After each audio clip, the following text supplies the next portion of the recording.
What up, everybody? Good morning and happy Monday, August 26th. DK show up on the air on your radio dials of 105.1 FM and 790 AM. Also available online at sportstalk1051.com. You can stream it up over there. You got your Google and Alexa devices, smart speakers. You got the app, Sports Talk app. Download it, take it on the go.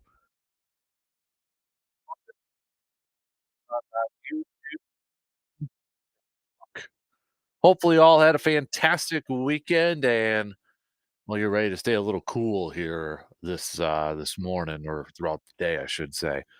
What do we got on a good old game plan for us for this Monday morning? Open up things. We'll talk some Brewers. Brew Crew bouncing back after losing their series against the Cardinals by taking 2 out of 3 against the Oakland A's to win their series. Their lone loss coming in a 4-3 loss yesterday. Otherwise, Saturday picking up a 9-5 victory. Then Friday, 11-3 victory for the Crew. Brewers remain 10 games up on the Cardinals for second place in or for first place, excuse me, in the division there. Brewers still in third place overall in the National League, if you kind of keep tabs on that. The Brewers, 2.5 back from the top spot, but just one back from the second overall seed from the Philadelphia Phillies. But that rest of that NL West, Arizona's sitting there 75 and 56, Padres 74 and 58, making things a little bit more difficult for the Dodgers in the National League West there. Brewers have the off day today before returning home for 3 games where they will take on the San Francisco Giants for a 3-game series starting tomorrow. So we'll talk some Brewers throughout this morning. Aaron Ashby getting called up, getting some work in yesterday. Nick Mears, one of their relief pitchers that they acquired before the deadline, placed on the 15-day injured list with the right forearm strain.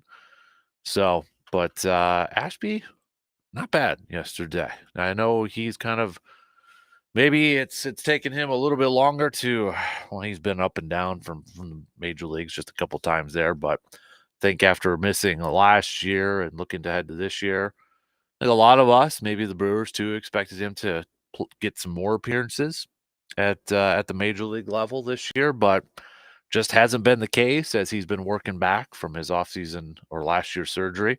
But yesterday looked pretty solid. Couple innings, 2 innings worth, no hits, no earned runs, couple Ks, did issue one walk there. So maybe that's a step in the right direction for Mr. Aaron Ashby as we go forward for the final month and few days here before the postseason. Maybe a player in the postseason too. Remember, coming up on Sunday, rosters expands for the Brewers in Major League Baseball. So, talk some baseball, talk some Brewers throughout the morning. Packers preseason is in the books after Saturday's game against the Baltimore Ravens, in which the Packers came away with victory. If that's something you pay attention to in preseason, a 30-7 victory on Saturday at Lambeau Field, and now the decisions. Now come the decisions for Goody, for Matt LaFleur, for the front office to settle on their 53-man roster, which has to be official tomorrow. So I've got my final 53 player roster projection. Did anybody win a job from their performance on Saturday, or maybe even lose a job with their performance on Saturday?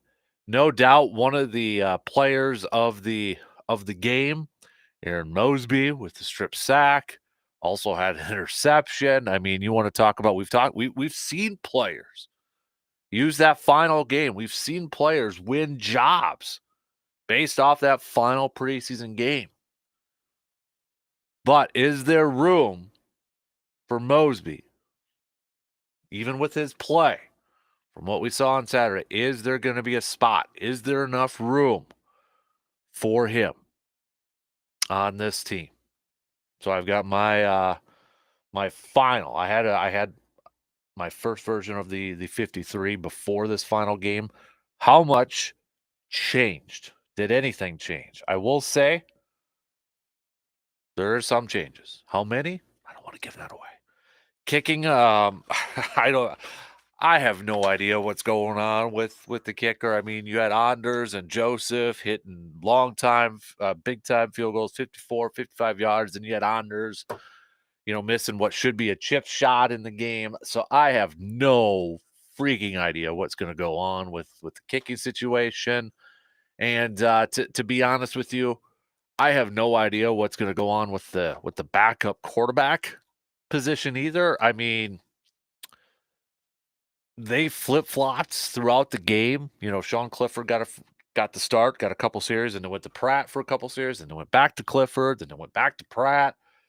That to me tells me that it was, first of all, the primary backup was open for battle, and maybe they don't really have a good idea of who that backup quarterback should be. And I don't know if they got a better idea after that performance, after the performance on Saturday. But you listen to Matt LaFleur after the game, and when he was asked, does he think one of his backup quarterbacks can win a game in the regular season if need be? Because that's the main thing, right? Your backup quarterback, if they could go in there, can they win a game? Matt LaFleur said, we'll see. Certainly, again, I think it's similar to the kicking competition in terms of there were some really good moments, and then there were some things we absolutely have to do better. And then we'll evaluate everything that's out there for us. So again, not a great endorsement to your backup quarterback position. The thing is, I my personal opinion, I think maybe they should go out and get a veteran. I don't know if I have my doubts, I have my reservations whether they're going to or not. And at this point, I just wonder if you do go out there and get a veteran, do you keep one of these guys until, that veteran gets in and gets acclimated to the system and this, that, and the other thing. And obviously, you look at a Tannehill guy who's maybe a little bit familiar to what LaFleur wants to run and such, but I don't know. That's going to be interesting to kind of follow. And along with the kicking situation, I think a lot of it might depend on who potentially is going to be out there on the waivers and will there be any trades and that sort of thing. So, but if anything does happen to transpire, go down while we're on here for the next couple hours this morning, definitely keep it posted over there. We've got the Badgers kicking off this Friday, so countdown to kind of kick off for Badger football is underway. Already got a little bit of an upset for the college football season, the quote week 0. But Florida State's 10th ranked.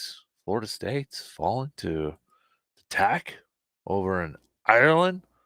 So 24-21 victory for Georgia Tech over there. But we'll throw a little college football talk into here. We have, for 11-man football, high school football, week 1's officially in the books. We've got 8-man football starting up this week. But Hudson defeated Eau Claire Memorial on Friday night. Regis picking up a win against Turtle Lake.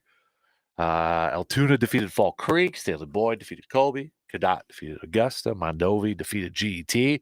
Elk Mound defeated Spooner. Just to rattle off a few. I know we're going to be missing some, but there's a lot of teams out there. But those are just a few of the results from Friday night's game too. So, but we'll do a little local sports roundup coming up a little bit later on this morning. It is the weekend hangover. So what were the highs? What were the lows? What was the best? What was the worst from the weekend, in your opinion?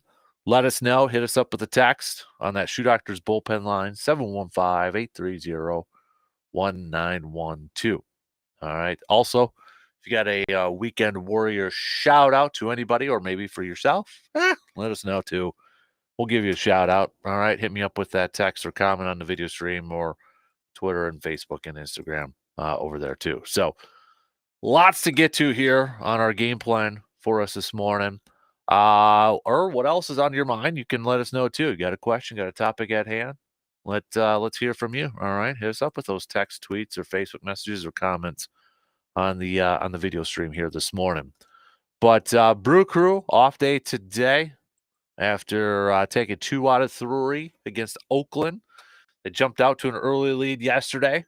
Frankie Montas was perfect for through the first 3, but that 4th inning, 4 runs put up by the Oakland A's. Brewers tried to climb back into it with a Willy Adames solo shot in the top of the 7th, but just weren't able to. Weren't able to claw or climb back out of it. So couldn't complete the sweep, but they do take 2 out of 3 to win another series. So off day today, no game to preview, but we'll recap this weekend series against the Oakland A's and take a look at how the rest of the playoff chase is going in Major League Baseball right now because well things are a little bit tight in some races, maybe not so much in other spots over there too. How about the Twinnies? How's that AL Central looking right now between Cleveland, Kansas City, and the Twins? So we'll take a look at that too. So plus, yes, we'll get back to some Packers talk and the 53-man roster. Tomorrow's a big day. Some guys, some players' dreams will be realized. Some will be all done, over with. Their careers may be done with, or maybe it moves on to a different team, different organization, and such. But let's get things rolling here this morning, shall we? All right, we got the leadoff coming up here. Join in on the convo, okay? Hit me up with some text, 715-830-1912. We'll be back in just a few minutes to get things rolling on this Monday morning.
Next Friday, we're going to be over at Hy-Vee doing the program in honor of kickoff that night for the Packers taking on the Eagles. So we'll do a little tailgate show over there Friday morning, 6 to 9.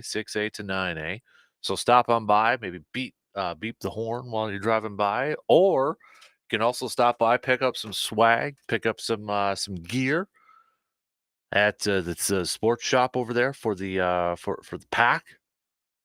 And if you do, you're going to be in. You stop by and you show it off. We're going to enter you to win some prizes. Or from 8 to 9 a.m., you can head on over to the wine and spirits department and grab yourself a 6-pack of Man Cave Light. Same thing. Stop by, show it to us, and we're going to enter you to win a prize over there too. So that's next Friday. September 6th. Okay, from 6 a.m. to 9 a.m. All right. So put that on your calendars. If you can't stop by, maybe drive by Blue Own and go a little Go Pack Go there to get the season kicked off right. You know what I mean? So we'll get to some green and gold here in just a second. Let's start off with talking a little Brewers to open up this Monday morning, though, shall we? Brew Crew picking up a series win against the Oakland A's over the past weekend, bouncing back after losing their series to the St. Louis Cardinals.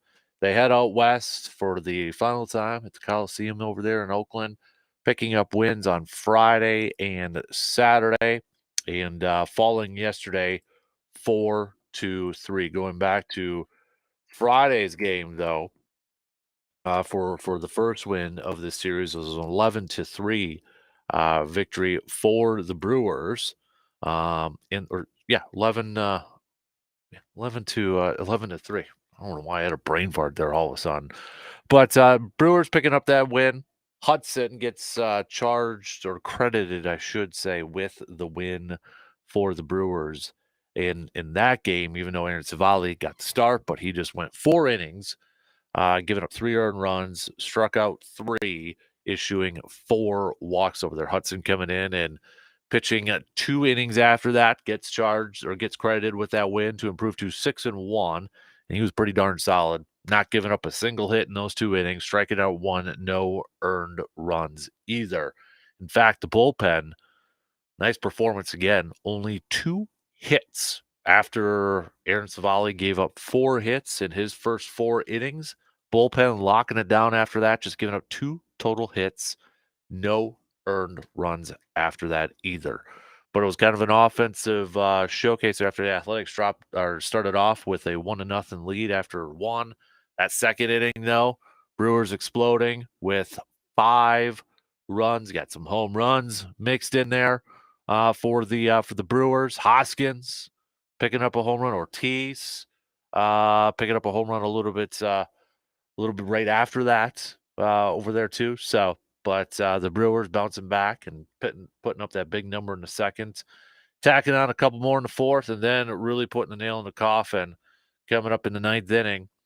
4 runs there. When you have Gary Sanchez, the big man, Gary Sanchez, with a triple, with a bases loaded triple, and in the 9th, if you didn't see it and you woke up Saturday morning trying to maybe get some of the highlights or you're reading about it and you're like, Gary Sanchez hit a triple. Yeah, it was pretty clean too. I mean, it wasn't like a close play at third base or anything like that. I don't even know if he had to slide in it. But Gary Sanchez, the big man, with that bases clearing triple there, then Rhys Hoskins with a sac fly to get him in there. But Brewers picking up that win, and then kind of started off very similar in game 2 on Saturday, where the Athletics home run, Friday night it was a leadoff home run, but the Athletics putting up a home run in the first, solo shot again on Saturday, not a leadoff this time. But then the Brewers, combination of some walks and some hits in the second, able to put up 3 to take the lead. Couple more insurance runs in the 5th, and then again in the 9th, putting up more runs to put that nail in the coffin, if you will, putting up 3 runs. Colin Ray picking up his 12th win of the season to improve to 12-4. Colin Ray, 6 2/3 Did give up 4 earned runs on 8 hits and a couple home runs there. But Colin Rea, I was listening to the to the radio broadcast on the way back from Green Bay on Saturday. And the broadcasters were, I think it was Lane that mentioned it. And I thought it was an interesting analogy, or the way they described Colin Rea. It was whenever Colin Rea is on the mound, it's like that comforting feeling. It's that like calm type of feeling. Now, is he gonna blow away anybody? No. Is he gonna overpower anybody all the time, or everybody all the time? No. But it's like, and I thought that was an apt or a very good analogy to kind of describe Colin Rea. It's just like this almost like calming, like, okay, you almost feel like more times than not, you're going to get through 6 with him. He's a guy that's going to eat up innings for you. Once in a while, he'll have that game, right? We talked about it last week, where it seems like once every month he has that game where it's just, hey, you know what? There's quite a few runs like Dodgers, right? 7 earned runs. But the thing is, even in that Dodgers game on the 13th, back on August 13th, when it didn't look that great, and maybe you pulled, he was going to get the hook right away, dude still went out there and pitched 6 innings. It's just, I thought that was a really good comparison that Lane Grindle had. Like, whenever Colin Rea's out there, just as a fan, maybe this calmness comes through. You're like, okay, you kind of know what to expect. It's not necessarily a wild card start out there. Again, is he a guy that's going to go out there and dominate games with a high strikeout number and, with some amazing stuff out there? No. I mean, once in a while, he'll have a game like he did back on the 6th against Atlanta, where he had 7 innings and 9 strikeouts. That's not going to be the norm for him. And I think I would agree with that analogy, or that comparison, or that description, if you will, when it comes to Colin Rea. But 12-4, 3.61 ERA so far this season. I'll take that any day of the week, and twice on Sunday when it comes to Colin Rea, a guy we had no freaking idea who he was last year when he's called upon. Maybe some diehard baseball fans had heard about him or knew a little bit about him because he's been up and down in the league and such, and then he went overseas and that. But a guy kind of thrusted into the rotation last year because of injuries, and then this year you're like, okay, yeah, maybe, middle bottom end starter. Dude's been probably the most consistent starter for this staff throughout the whole season. Most consistent guy. And I still will throw out the question, where would this maybe pitching staff be if it weren't for Colin Rea? Again, is he the most dynamic, powerful type of pitcher out there? No. But he provides that calming presence maybe within that rotation. So Brewers picking up the win on Saturday behind Colin Rea again, and then another offensive support there. Then yesterday, in Frankie Montas's return to Oakland, where he has spent the majority of his career, and it was looking like, hey, maybe the Brewers actually going to be able to pull off this sweep, going to be able to get it done. Frankie was perfect through the first 3 innings. Brewers giving him a little bit of run support early on, tacking up a couple runs there in the top of the second. But things kind of just fell off there a little bit for Frankie in the 4th. Oakland able to put up 4 runs. And you could say what you want about the strike zone.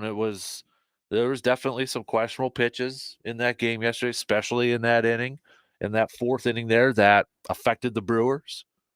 Oakland was able to take advantage of it with some questionable strike or non-strike calls up there. But Oakland able to put up those 4 runs, and that was enough.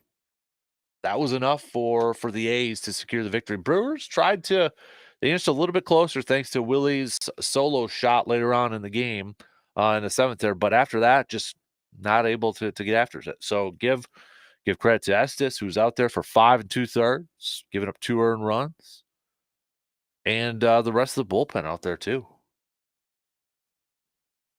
Gotta give them some credit. No doubt about it. So, but nonetheless, Brewers, the bigger picture overall here, right? Taking 2 out of 3, winning this series after dropping the series against the Cardinals. They now are still just 10 games up over the Cardinals. I shouldn't say just 10 games up. They're a double-digit game up over the Cardinals for first place in the NL Central. If you're taking a look at across the National League, Brewers are still in that third spot. Still in that third spot here. 1 game back from the Phillies for the second overall seed.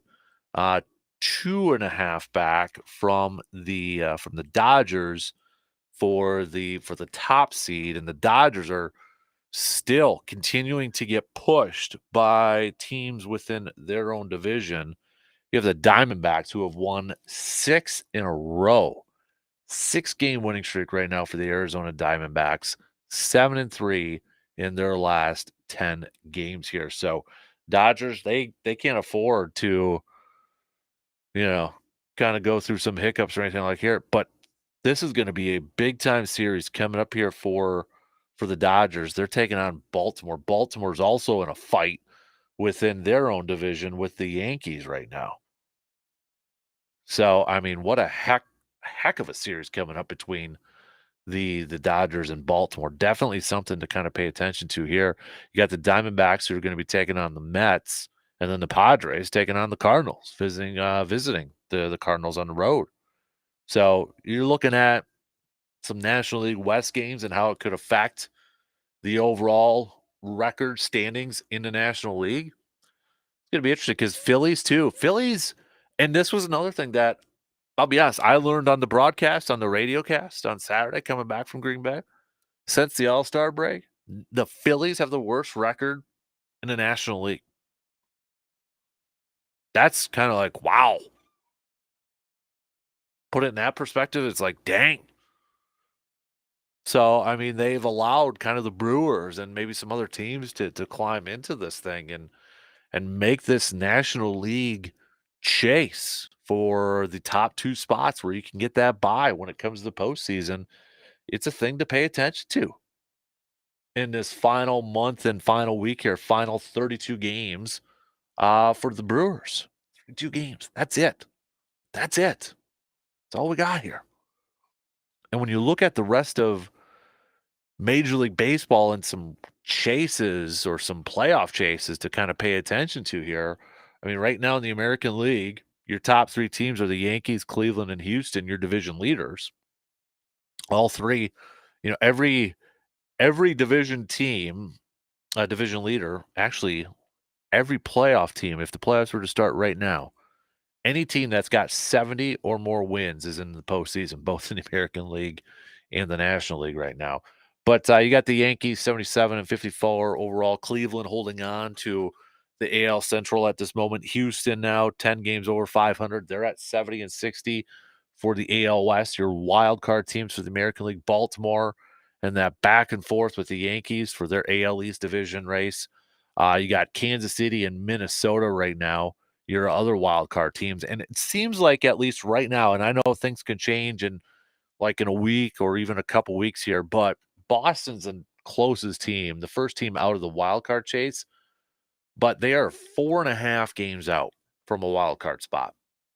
So there's a little bit of a separation happening right now in the American League in terms of teams chasing for some playoff spots, securing some playoff spots. However, you got that battle between the Yankees and Baltimore for the American League East. And right now, the Yankees have a 1.5 game lead over Baltimore. And Baltimore is, again, going up against the Dodgers. They're going to be starting a series with the Dodgers tomorrow. And then that AL Central. You want to talk about another fantastic series to kind of keep tabs on coming up starting tonight? Cleveland and Kansas City. Cleveland holding on to that top spot, 3 games ahead of both Kansas City and Minnesota right now. That division could turn around, or maybe Cleveland has a little bit of separation over there too. Minnesota's gonna be taking on Atlanta. So, I mean, you gotta be paying attention to this American League East and this, American League Central race over here. Seattle, 4.5 back from Houston. They're 3-7 in their last 10, though. So, never say never because Houston's gonna be taking on Philadelphia in Philadelphia. Seattle has a chance. If they wanna make a run, they wanna try to gain some ground here. They're taking on Tampa Bay. So, one, they're gonna be obviously rooting for Philly to help them out here a little bit in the standings, but they got to take care of their own business too. And Seattle has not been playing well as of late. Then you look at the National League here. Philadelphia's controlling their division, even though they've been struggling post, All-Star break. They're still up 6 over Atlanta. We know the NL Central with the Brewers up 10 over the Cardinals, Cubs 10.5 back. But this NL West, I mean, the Dodgers are just not getting any breathing room. And it's a good thing they're 7-3 in their last 10 because Diamondbacks and both the Diamondbacks and Padres could be a little bit closer in those standings. The thing is, Padres 4.5 back, but I don't think the Dodgers are gonna, take their foot off the gas here a little bit. Diamondbacks are kind of breathing down their necks. They're 3 back. They're in second place. But again, Dodgers taking on Baltimore starting tomorrow. Then you got the Diamondbacks taking on the Mets, who are trying to get back into the wild card chase. You got the Padres taking on the Cardinals. They also want to get into this wild card chase in the National League. So you got some big time series coming up here as well in the National League right now. Dodgers, Phillies, Brewers holding on to your top spots. Brewers 1 back from the second overall seed, 2.5 back from the top one. Diamondbacks holding on to the top spot in the wild card. Padres second, and then the Braves. But you got the Mets that are just 2.5 back. Giants. We talk about Brewers. They're taking on a Giants team that they're looking at this series as like, okay, this is almost must win. Time's running out. They want to make a dent into this wild card chase here. They're going to come into Milwaukee and give the Brewers all they can handle right now. So don't overlook this series with the Giants. By any means, don't overlook this thing. Giants are just 5 back along with the Cardinals, 5 back from a wild card spot right now. And then Cubs 5.5 back, and they're taking on Pittsburgh. And you look at a Cubs team that's playing some good baseball right now with how everybody else is stacked up. Maybe the Cubs inch a little bit closer after this week to getting a wild card spot, believe it or not. So, I mean, Major League Baseball in these playoff chases, there's some good ones to be paying attention to here in the final month and a week here. For the Brewers, the final 32 games. You've got the Giants starting tomorrow for 3 games, and you're back on the road for 3 games against Cincinnati. You return home for 3 against the Cardinals, maybe hoping for a little revenge against them. Colorado. Then you're on the road against, I'm looking at that September 10th. September 10th through the 22nd.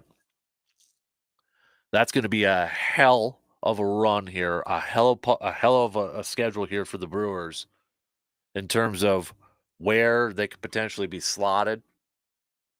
Can they move up to a top 2 spot in that National League postseason? Because starting on the 10th, you've got 3 games on the road against the Giants.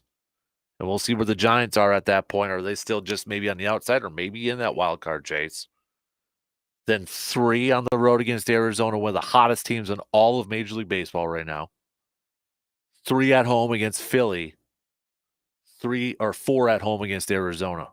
That's your portion of schedule from September 10th through the 22nd. Not to look ahead or too far ahead here. Got to focus on the games, take them one at a time. But as fans and as for us, we can look at that. And I'm looking at that portion from September 10th through the 22nd as a big part of this schedule here for the Brewers, where they can potentially set themselves up to maybe get one of those top 2 spots in the National League, maybe get a bye. But also, maybe start to get some momentum too. Like, you're if you can handle that portion of the schedule and come away winning a bunch of games and having a winning record, you only got 2 more series after that before the postseason starts. I think you're gonna be feeling pretty good. You're gonna start to get some momentum getting into that postseason, chase there too, or that postseason run starting in October. All right, let's take a quick break. We'll finish up the first hour. I've got my Packers 53-man roster projection. Packers have to get down to their final 53 tomorrow. What are some of the biggest question marks remaining? We'll discuss.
Today's temps, yesterday's temps, all the temps for the last couple days and coming up here may not feel like it, but the calendar tells us we're inching closer to September, we're inching closer to fall, and well, if you go to some department stores, they may tell you it's fall with all the fall decor and Halloween stuff and pumpkin spice stuff everywhere out there. But so maybe here, maybe some of your trees are already the leaves are starting to change here a little bit. You should, with fall approaching, you should fall on into Carpet City Flooring Center and finally update that flooring game of yours in your home, especially with these temperatures. Maybe you're spending a little bit more time downstairs trying to beat the heat here, and you're like, you know what? Maybe your mind's kind of like thinking, oh, I could do this, I could do this, I could really convert this into my own man cave, or maybe a brand new space for the whole family to enjoy. Maybe it's time to put that man cave together too for the upcoming football season. Or remodel that bedroom or living room, or change out those shower tiles in your bathroom, whatever it may be. Let's honor the changing of the upcoming seasons by changing up your flooring game. Just head to Carpet City Flooring Center in Eau Claire and let the team there help you accomplish your flooring dreams. And maybe to get in the mood for this changing of the season, maybe try some new Rigid Max flooring in your home. That would look amazing, especially if you kind of want to get that cabin feel. Maybe a little fall feel that way too. So fall on into Carpet City Flooring Center in Eau Claire and upgrade that flooring game of yours. All right, we've only got about 9 minutes to the top of the hour here. So coming up next hour, I'll do my final 53-man Packers roster projection here. Packers have to get down to 53. They got to get down to their 53 player roster. That's when we're really getting close to kickoff here for the regular season. So they have to do it by tomorrow afternoon. Packers have to get down to their initial. I'm going to use the word initial because we know things could change, right? So initial 53 player roster. And then we know 16 player practice squad on here. What is the biggest question mark for you Packers fans heading into cut down day tomorrow? What is the biggest question mark for you? Is it the backup quarterback? Or maybe we should rephrase this into what's your biggest concern? Maybe there was a question that wasn't answered for you. I like that better. What was the biggest question that wasn't answered for you during this preseason? The biggest concern that you have, is it still the top concern for you? Is it still the same as it was before the preseason started? So maybe your biggest question mark or your biggest concern was offensive line depth. And you're like, you know what, DK? I feel even more worried about it, or nothing was addressed, or maybe it's the kicking situation and such. What is something that wasn't answered for you in the preseason that is still a big concern for you heading into the regular season here? For what it's worth, Pro Football Focus, their grades from the final preseason game, Malik Heath had the top one on the offensive side. Now, is that enough to? He had a game. A touchdown catch and such. Caught 4 of his 5 targets. But is it enough to secure a spot in that roster or on that wide receiving depth chart? Nate McCrary, running back. Maybe something's opened up for some of the other running backs on here with Marshawn Lloyd dealing with the hamstring, A.J. Dillon dealing with the stinger. Caleb Jones, part of that group that maybe he's underperformed at the tackle position. He had the 3rd highest grade. Travis Glover, 4th highest grade. Henry Pearson, who was brought back, 5th highest grade. Top 5 defense, Christian Welch. Guy that was with the team a little bit last year, specifically for special teams, but has he done enough? The guy that was probably the player of the game, Aaron Mosby, had the 2nd highest grade defensive grade. But given what's kind of on the defensive line there, is that enough to give him a spot? Chris Russell Jr. had the 3rd highest. Green, the corner, had the 4th highest. Kalen King, 5th highest. The offensive players that had the worst grades, according to Pro Football Focus. Michael Pratt, and Sean Clifford were your top two. So there you, I mean, if you were concerned about backup quarterback play, this was a game that they were alternating. Sean Clifford started off, played a couple series. Michael Pratt came in, played a couple series. Back to Clifford, back to Pratt. And well, they were the two that had the worst offensive grades according to Pro Football Focus. Grant DuBose also had the third worst graded performance. A guy that after the first preseason game against the Browns, I mean, he was like, all right, leader in the clubhouse for one of those final receiving spots. But has the last couple weeks kind of toned that down. A couple tight ends, Wilson and Swinson also grading out as two of the lowest ones. Defensively, you had Goforth, Raylan Goforth had the worst grade on there. Corner, L.J. Davis, Benny Sapp, safety, Oladapo, the rookie safety, and then defensive lineman Shad on there too. So, yeah. What do you got for me? All right. What do you think? Hit me up with a text on that Shoe Doctors bullpen line, 715-830-1912. We also will do a little local sports roundup coming up at about 8 o'clock with Justice Cleveland from WEAU 13 News, Sports Scene 13. Week 1 in the books for 11-man football. We've got more high school prep action coming at you this week. But we'll recap Friday nights and take a look ahead to what's on the schedule for this week. A little past 8 o'clock here this morning. So JC will join us for just a little bit. Also, I want your weekend hangover picks. What was the best? What was the worst? What was the highlights? What was the lowlights? What stood out to you from this past weekend? All right. Doesn't necessarily have to be from the sports world. Maybe it was something that, like, you know what? Just had a good weekend, man. Did a little barbecuing, did a little this, did a little that. Easily the weekend highlight there. Share it with the rest of the class. And then maybe you were battling the heat this past weekend and you were a weekend warrior out there. Hey, or you know somebody who was doing that. Hey, let us know. We'll give them a shout out here for our little weekend warrior this Monday morning too. All right. So hit me up with those. Texts on that Shoe Doctors bullpen line here.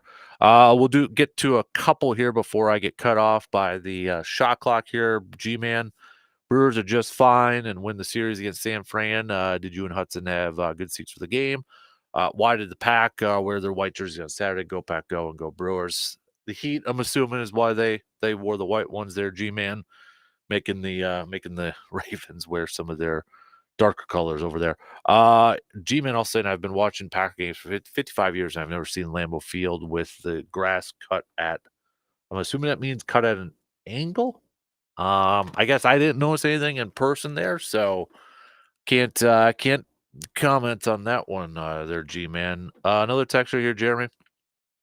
I don't want to say it's concerned. But I'm very intrigued with the nickel corner spot. Is it Nixon or Williams? And probably the big concern for me and many others is kicker. So, yeah, kicker is going to be a very popular one out there, no doubt about it. I mean, thought Anders, when he first started off the game, nailing that long kick, kind of maybe solidified himself as the kicker. Then Joseph goes in there, and then he hits a long one. Still thought Anders was maybe a slight leader in the clubhouse, but then he misses kind of a chip shot, what should be considered chip shot for field goal kickers. And I think that just kind of put a sour taste in everybody's mouth. And it's like, all right, here we go. Now, what do we do about the kick? I still think it's going to be Anders, just to kind of give it away, I guess, for my 53-man coming up here in a little bit. But unless something becomes available via trade, or maybe there's a surprise cut. I don't know. But I got to imagine, I should say I got to imagine, maybe some in the Packers front office are kind of going through some channels and seeing who potentially could be available. At least that's what I would do, but who knows? So, all right, shot clock's going to cut me off here in about 30, 35 seconds. So we'll get to my final Packers roster projection as we'll know the initial 53 coming up tomorrow here. Again, let me know, what are you most intrigued about when it comes down to cut day? As maybe we'll get some cuts today. I know Green Bay It's hard to gauge what Green Bay does when it comes to their cuts. A lot of teams already were starting to make it over the weekend. Green Bay may wait till the last minute to do that because I think they view it as a little bit of strategy. The longer they wait, other teams are going to be picking up players. So maybe some of the guys that they want to hold on, they can clear waivers and bring them back on the practice squad. We'll see, but we'll see if there's any cuts coming at you today here for the pack. But what's most intriguing to you? What's your biggest concern? What was something that went on during preseason that you don't even feel better about that wasn't answered for you? Let me know.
Second hour kicking off on this Monday morning of August 26th. It's going to be a hot one out there. So, anybody that has to work outside today for whatever reason, maybe it's part of your job or whatever, please be careful. Please be safe.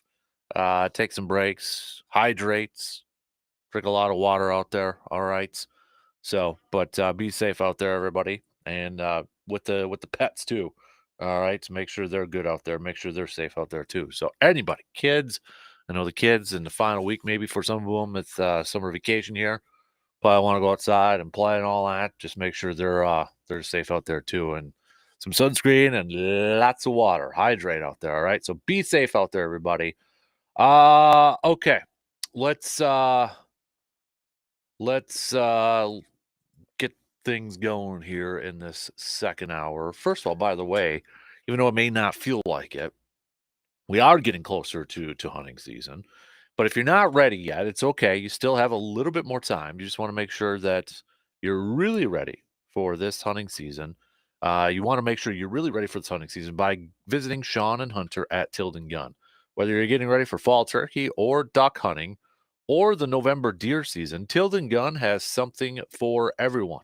And the boys at Tilden Gun will help you find just what you're looking for if you have something specific in mind. They have the best selection in the Chippewa Valley, all at the best prices. Hey, don't believe me? You can check it out for yourself by also visiting tildengun.com. One of Wisconsin's biggest and best traditions is getting ready to start back up. Get ready for the upcoming hunting season by visiting Tilden Gun today at 12427 90th Avenue in Chippewa Falls. And starting up here, too, we are going to be kicking off next week the Ultimate Wisconsin Outdoorsman Challenge. Quest. I'm going to use the word quest. The Ultimate Wisconsin Outdoorsman Quest from September to next August. I've got kind of a checklist created. Got feedback from outdoors people, outdoors minded people, and such. It's a big checklist. But from September through October, if you can, whoever checks off the most on that checklist on their quest, I know I'm not expecting everybody to complete every task. If you do, that's pretty darn impressive. And you will rightfully be crowned as the ultimate Wisconsin outdoorsman. But going to be unveiling that here this week, the entire checklist. But that quest begins September 1st. We're going to launch it on sportstalk1051.com. We're going to have an adult and a youth division, all right? So from September through next August, because we know there's different seasons, right? Part of it is going to have a little ice fishing on there. Well, we can't ice fish right now in the state of Wisconsin. Okay. So we'll have that checklist up there. You're going to do it. How do you like, okay, so how is everybody going to be on the up and up? You got to submit photos of you doing it or maybe catching that specific fish and all that. We'll review it to make sure it's not an old photo, fake photo, because we could tell thanks to technology these days. But we'll be able to check that out and you can be able to submit that. More details to come, but I just want to give you a little bit of heads up. Coming up here in September, it's our ultimate Wisconsin outdoorsman quest, who will be crowned as the ultimate outdoorsman for the state of Wisconsin. Again, adults and a youth division. So more details coming at you, sportstalk1051.com here. Okay, let's kick off this the second hour talking a little football here. Preseason is officially in the books for the Packers. It is now decision time. It is now decision time for Goody, for LaFleur, for the entire front office and coaching staff here. How do they trim their roster down to the initial 53-man roster? Packers have to do it by Tuesday afternoon. So time is really not on their side here. You can imagine they probably spent all weekend talking about it, reviewing it, going over the film, all that stuff, really trying to figure everything out there. But now this is when big decisions have to be made for this Packers team, their initial 53-man roster. I've got my final 53-man Packers roster projection, if you will. I had one last week heading into the final game here. Couple things have changed after this preseason game that we witnessed on Saturday. So let's just jump into it, all right? Here is my final roster projection for the Packers. And it'll probably be completely wrong in a couple of other areas. No surprise, Jordan Love will make the roster here. But the big question is who's going to be the backup quarterback for this thing? Matt LaFleur, after the game, didn't necessarily give a big ringing endorsement to his backup quarterbacks when he was asked, because what's the main thing for a backup quarterback? If that guy has to go in, do you feel confident that you can still win the game or win a game? When he was asked about that, he said, "We'll see." Certainly, again, I think it's similar to the kicking competition in terms of there were some really good moments, and then there were some things we absolutely have to do better. And then we'll evaluate everything that's out there for us. So that's not a very big endorsement for Sean Clifford and Michael Pratt. I personally feel like that maybe Green Bay should look at bringing in a veteran, but I think if you bring in a veteran, you may still want to keep one of these guys until that veteran is maybe up to speed in terms of the offense and such. Now, maybe some are better suited for that, like a Ryan Tannehill and that. So I personally feel like that they should. I just question whether they're going to or not. I feel like if I had to make a pick, I don't feel like they're going to bring in a veteran. I could be completely wrong in this instance. It's just right now, I don't feel like that's going to be the case. I think Sean Clifford's going to get the job. I think Michael Pratt's going to be back on the practice squad. I would have concerns if Sean Clifford has to go out there and play for an extended time. Now, to be fair, would Sean Clifford have performed better in the preseason games, if the number one offensive line was out there, that the number one running back was out there, that the top receivers were out there? Yeah, probably, right? Probably would have been the case. But we don't know that. We don't know that for sure. So I think Sean Clifford will be the backup. I think Pratt will be on the practice squad. I still would bring a veteran in. I don't know if they're going to do that. And if I had to pick one way or the other, I don't think they will. Running back might be the most difficult one of the most difficult ones to project here, because it's different than the other ones in terms of trying, who beat out who to win jobs. It's because you have injuries to this group. We know the top one. It's Josh Jacobs. That's easy. After that, it's a little muddy. It's not as clear. A.J. Dillon is making the team, but he's got the stinger. The stinger issue with him. Is he going to be out? Is he going to be ready for week one? Is he not? Then you got a rookie in Marshawn Lloyd, who we saw, for a few snaps in the first game and then nothing after that, and he's dealing with a hamstring injury. So your top three running backs, two of the three are dealing with injuries right now. Does that open the door for Emmanuel Wilson? I think it does. I think at this point you have to carry four running backs on your team. Now, I know you got the IR. You can place a guy on injured reserve right now. That's changed this year where you don't have to carry them on the 53.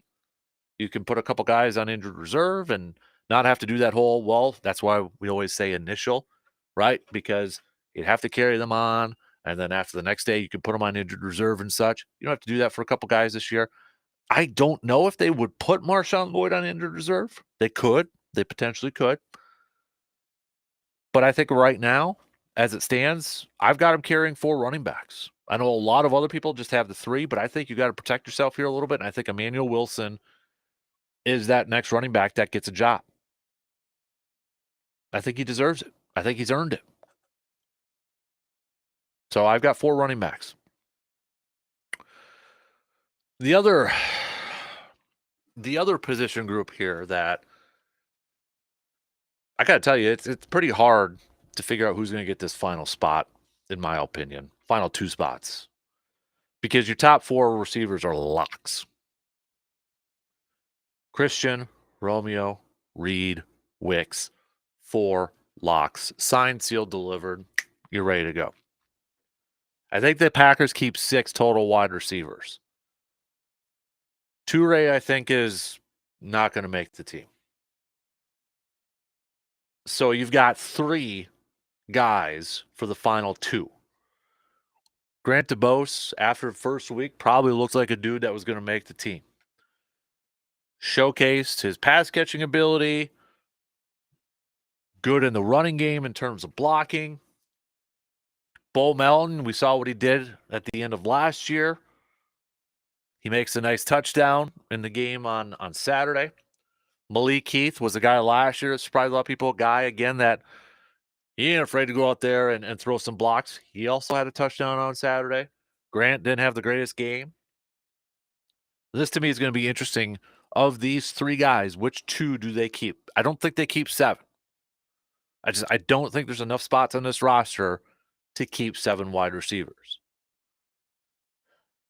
Now, heading into this game, I had the Packers keeping Grant. And then it was between Bo Melton and Malik Heath. And then lo and behold, Bo Melton and Malik Heath both scored touchdowns. I think Bo Melton makes the team because I think a lot of it, you have to look at what he did towards the end of last year. So Bo Melton, let's just say 5th wide receiver. So who's the 6th? Is it Grant or is it Malik Heath? Now, I feel like between these 2, whoever they don't keep, they're going to be able to bring back on the practice squad. So with that in mind, I think it's Grant they keep. And Malik Heath will be waived. But Malik Heath will be brought back on the practice squad. That's how I see that one kind of playing out here for that wide receiver spot. In terms of the tight ends, I think it's pretty cut and dry. I think it's pretty cut and dry here. It's 4 tight ends. It's Luke Musgrave, it's Tucker Kraft, it's Tyler Davis, and it's Ben Sims. I think those are your 4 tight ends. Now we're back to the offensive line. Again, a position towards the back end of the depth here. You got some question marks. You got some unknowns a little bit here. We know the top, I would say 7. We know the top 7. It's pretty secure here. It's Rasheed Walker, it's Elton Jenkins, it's Josh Myers, it's Sean Ryan, it's Zach Tom, it's Jordan Morgan, and it's Jacob Monk. Those are easily your top 7. After that, maybe gets a little dicey. Or maybe dicey's a little dramatic. Maybe just some question marks surrounding it. I think Travis Glover gets it. I think he gets a spot on here. And I am going to add, this is a little bit different from my other prediction. I thought Kadeem Telfer might be a guy that gets that 9th spot. I have them keeping 9 offensive linemen. Could they keep 10? Yep, they have done it before. I think they've even kept 11 at one point. But I'm going to switch it up here a little bit. I'm going to have the Packers keeping the veteran Andre Dillard. And I think what maybe kind of separates it here a little bit is that Dillard, when you look at it from Cleveland and Denver, according to Pro Football Focus, he didn't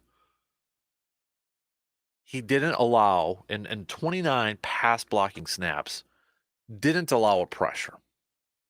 He could play a little swing tackle. He's even got a little experience at the guard spot. He didn't play Saturday. He's dealing with a shoulder injury too. But I think he will get that 9th spot. A guy like Kadeem Telford you can bring in on the practice squad there. I got 9 offensive linemen, and that's how I see that one shaping out. Defensive line, I mean, Aaron Mosby tried everything to make this team here. He had an interception on Saturday. He had the strip sack that led to an Anthony Johnson Jr. touchdown on Saturday. The thing is, I think they've got their 5 defensive ends, and I think 5 defensive ends is all they can carry. Unless they pick Aaron over Brenton Cox Jr. I think they still like the potential of Brenton Cox Jr. I just 6 defensive ends doesn't seem likely at this point. Rashawn Gary, Preston Smith, Lucas Van Ness, Kingsley Enagbare, Brenton Cox are your defensive ends. Defensive tackles, this one's maybe the easiest one to predict. Jonathan Ford, I know he was a big man and he had a good camp. He got a little bit banged up. He got hurt in that game on Saturday. So maybe if there was a little bit of push there, I think it's still it's pretty cut and dry. Kenny Clark, Devontae Wyatt, TJ Slayton, Carl Brooks, Colby Wooden. Bada bing, bada boom. There you go. So that's your defensive front, your defensive tackles, your defensive ends. Linebacker here, I think is fairly cut and dry here.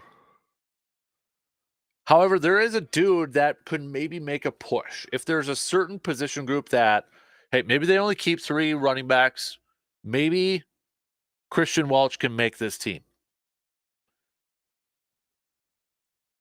I just don't see it right now. I think, Quay Walker, Isaiah McDuffie, Eric Wilson, Edrin Cooper, and Tyron Hopper, who I've been really liking in these last couple of games. I mean, the reaction, the speed that we're seeing from him, he's looking pretty good. But Christian Welch, what he brings to special teams, I mean, that may vault him into this top 53. But again, remember, if he's on the practice squad, Packers can elevate guys from the practice squad up to 3 times. They can elevate him on game days. That could be the play here for a guy like Christian Welch. Does it run the risk that somebody else could claim him? Absolutely. It absolutely does. But I don't see, especially with the inside linebackers, with this base defense of a 4-3, I don't know if they can afford to keep 6. So if they could, I think they would prefer to keep a guy like Welch in the practice squad, maybe elevate him on some days, and then you see if there's an injury, and then you can promote him to the active roster for full time. Corner, again, is pretty cut and dry at the top. Jaire, Eric Stokes, Carrington Valentine, Keyshawn Nixon. I think Kalen King has done enough to win this job. Now, this could also be another position where, hey, if they decide to keep 3 running backs and maybe just 5 corners, opens up a couple other spots potentially. In the past, I would at least like 6 corners. I've only got 5. And I think a lot of that has to deal with the depth at safety, which we'll get here in a second. So to me, it's Jaire, it's Stokes, it's Valentine, it's Nixon, and it's Kalen King. I can easily see Corey Ballantyne making this team too. I can easily see Corey Ballantyne making this team. If that's the direction they go and they keep 6. I wouldn't be surprised by that at any point. But the way my 53 worked out, I just have 5. I only have room for 5. And I'm comfortable with that, even though in the past I would have a minimum of 6 because of the safety depth they got and the versatility that they've got with their safeties. Xavier McKinney's your top safety, no question about it. But this was a fantastic preseason for a guy like Evan Williams, who you can also play as a nickel corner, as a slot corner, has experience with that. Bullard has experience with that. Javon Bullard has experience with that. I got a feeling that they're going to want to try to create situations where you've got Xavier, Javon, and Evan Williams all on the field at the same time. How do you do that? Play a little nickel, play a little slot corner over there too. Got that versatility, got that experience with those guys. And remember, don't forget, Anthony Johnson Jr. in college was a converted corner to safety. He's got coverage experience. Oladapo hasn't had a lot of time in camp, but he's a 5th-round pick, and I don't see the Packers giving up on him. He's a more prototypical strong safety, and I think you're going to see him involved in special teams in the early parts of his career. Daniel Whalen, he's your punter. Matt Orzak, he's your long snapper. Now it's down on the kicker. I still think it's Anders, but I wouldn't be surprised if it's another kicker by the time they play Philly on September 6th. LaFleur, when he was asked about, again, not a big ringing endorsement for his kickers when he was asked about it on Saturday. When he was asked if he thinks his week one kicker is on the team, he responded, "That's not even a question for me, to be honest with you. We've got a really good sample size, and then we'll see what happens just around the league." Certainly, there were some really good moments. Both those guys went in there, hit a 54, 55 yarder. And then there's a poor moment where you missed a chip shot. Again, a lot of good. Some we know we can be better at, and we'll wait and see. That doesn't bode well. That's not a big ringing endorsement for any of your kickers on this team. So I feel like Anders is going to make the team, but I feel like Green Bay is really going to be scouting or scouring the waiver wires and maybe potentially looking at, is there teams that have a couple kickers that maybe they can send a late draft pick to? Possibly. Very possible. But I think initially, that's why I'm saying initial 53, Anders is on there. So there you have it. That's my 53-man roster, my initial 53-man roster when it gets officially announced tomorrow for the Packers. What is your biggest concern? What was something that wasn't answered for you during this training camp? What was a question that you had when training camp started, when preseason started, and wasn't answered, or on the flip side, was answered for you? Was there anything out there? I want to hear from you. Don't shy away. Hit me up with a text, 715-830-1912. Or on Twitter, or on the video stream, or on Facebook, Instagram. All right. Quick break. We'll get back to that. We'll get to some of your comments and such. There we go. We'll be back in just a few minutes.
Labor Day weekend coming up here, so if you've got any maybe camping trips lined up or maybe some backyard barbecues, some grill outs, make sure you visit our good friends at Mike's Star Market in Eau Claire. Even with tailgating season coming up here too, with the football season and such or playoff baseball action.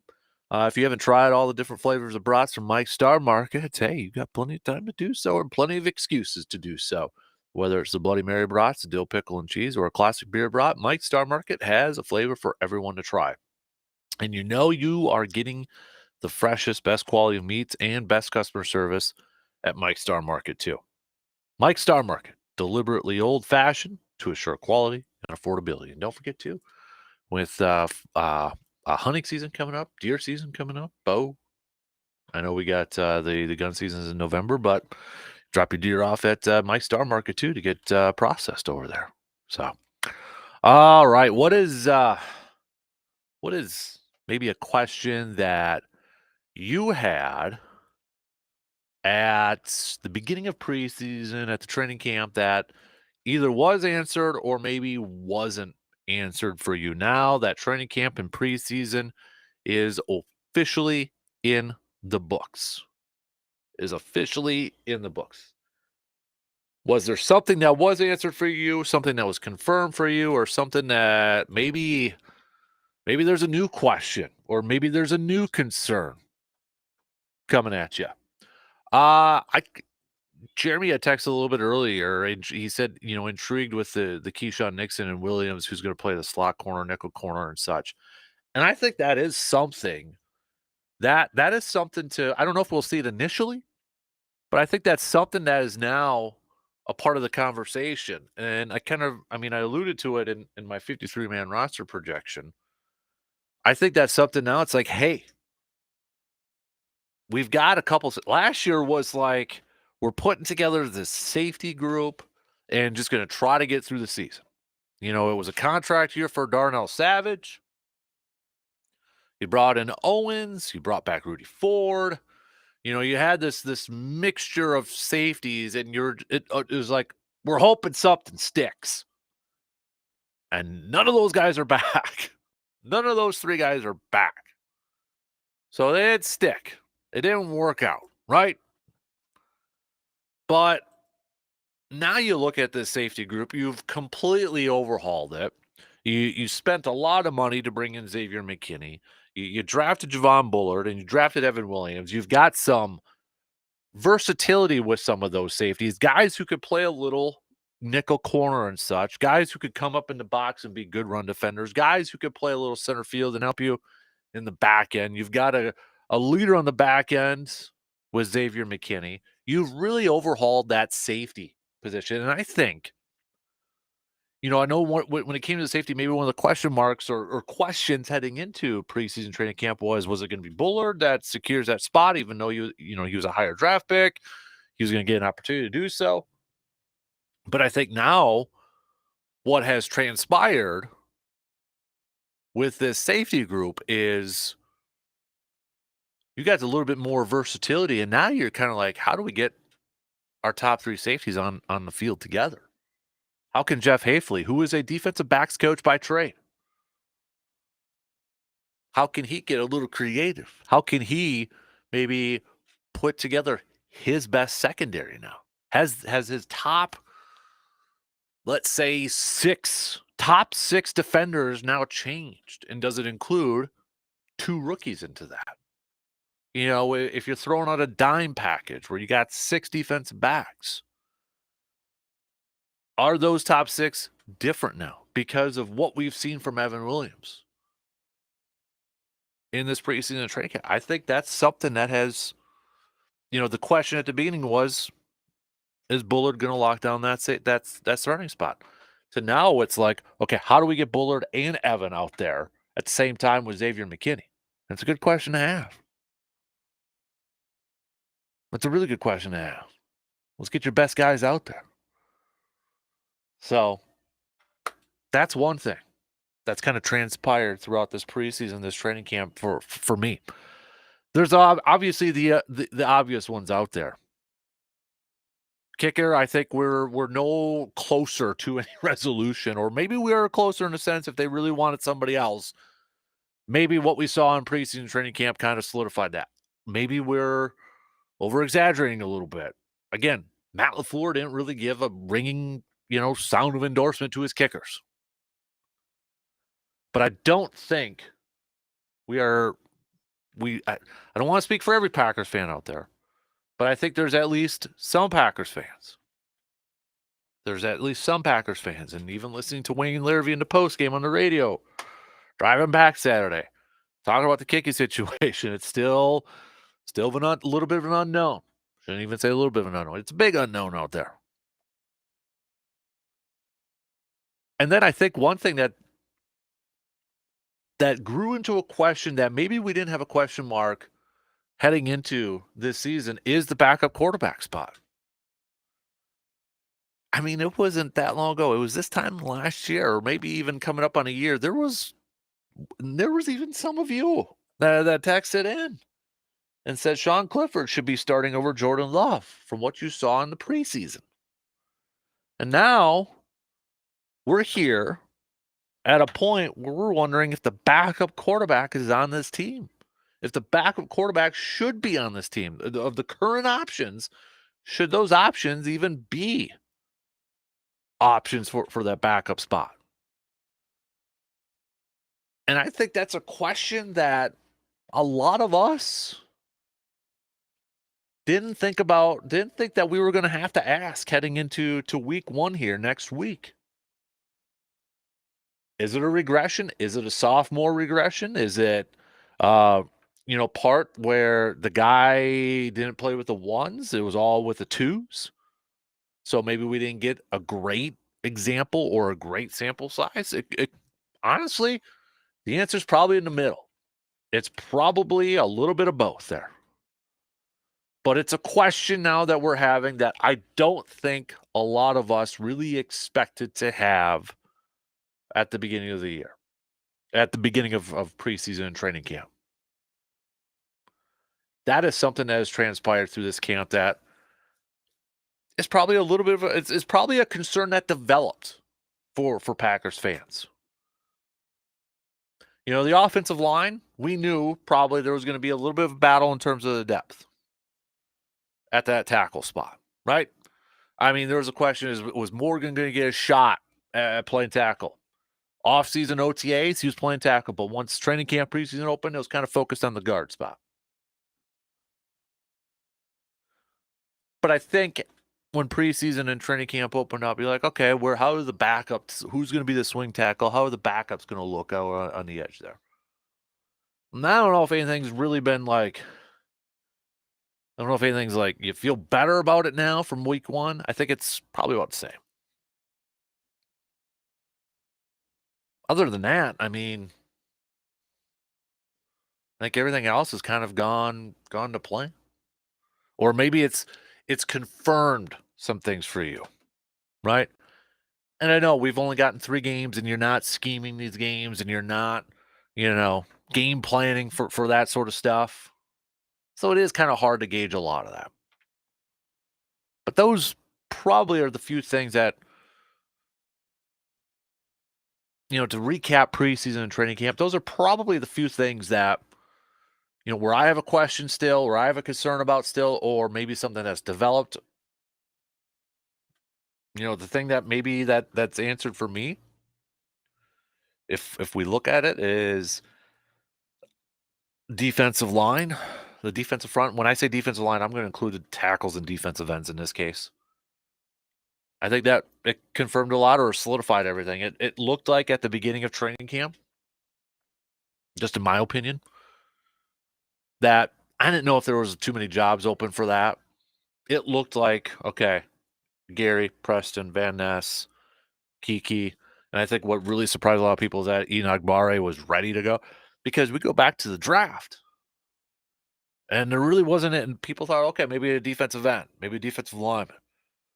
And Green Bay didn't really address that. Turned out Enoch Barre didn't tear his ACL. So when you look at it, the defensive front, not a lot of movement.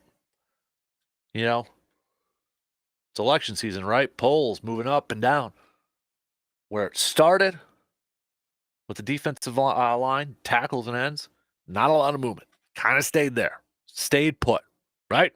It stayed put.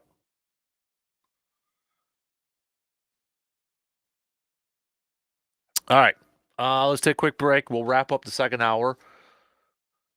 We'll do the weekend hangover coming up next. What was the best? What was the worst? What was the highs? What were the lows? What stood out to you positively, negatively from the weekend there? Make your picks known. Also, if you've got a weekend warrior shout out that you want to send across, please do so.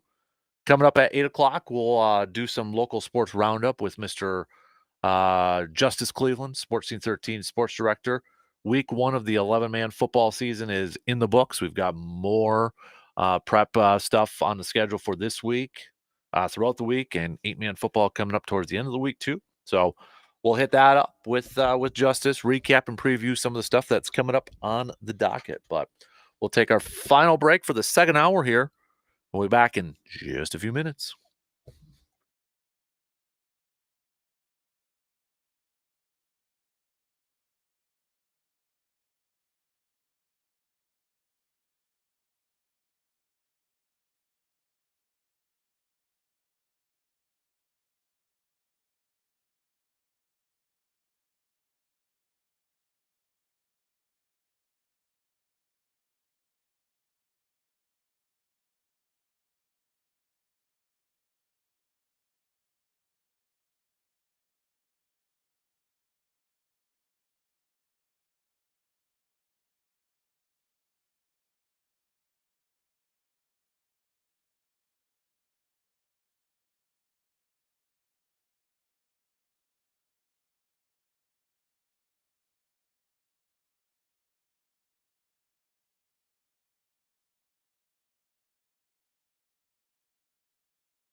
Fall is coming up here in Wisconsin, and fall in Wisconsin can be absolutely gorgeous, driving around and seeing all the leaves changing colors. But you know what would make fall in Wisconsin even better? If you were able to sit on that back porch, taking it all in your new home or your cabin or your new property. Make that dream a reality with the help from Woods and Water Realty. Just visit woodsandwater.com to find your new dream home, your first home, or that property for you to put a camper or cabin on. Start enjoying the beauty that Wisconsin has to offer, especially too. So we talked a little bit about earlier, hunting season coming up. Maybe you want your own hunting parcel, hunting land over there. You can check out woodsandwater.com to see what's all available there. Maybe you'll have your own hunting land to go to. So again, just visit woodsandwater.com to get started here. Let's finish up the second hour with a little weekend hangover, the best and the worst, the highs and the lows. What stood out to you from the weekend? We'll start off with the highs, with the best. I got a couple, both baseball. One, Aaron Judge is just a beast. He's now at 51 home runs. He's on pace for 63 on the season here after hitting a couple again yesterday. So I mean, Aaron Judge just out of there. I was thinking about this. I was trying to figure out could he. I mean, he'd have to go on a serious run here. As we said, he's on pace for 63, but he'd have to go on a serious run here to try to catch Barry Bonds and break the 73 there. But almost, I was thinking about this yesterday.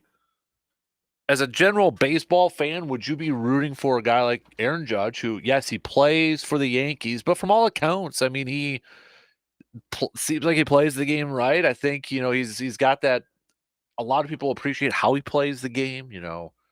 Even down to how he runs the bases after hitting a home run and such. I haven't heard a lot of negative stuff said about Aaron Judge other than the fact that he's with the Yankees. So even though it'd have to be quite a run here for him, is he a guy that you can root for and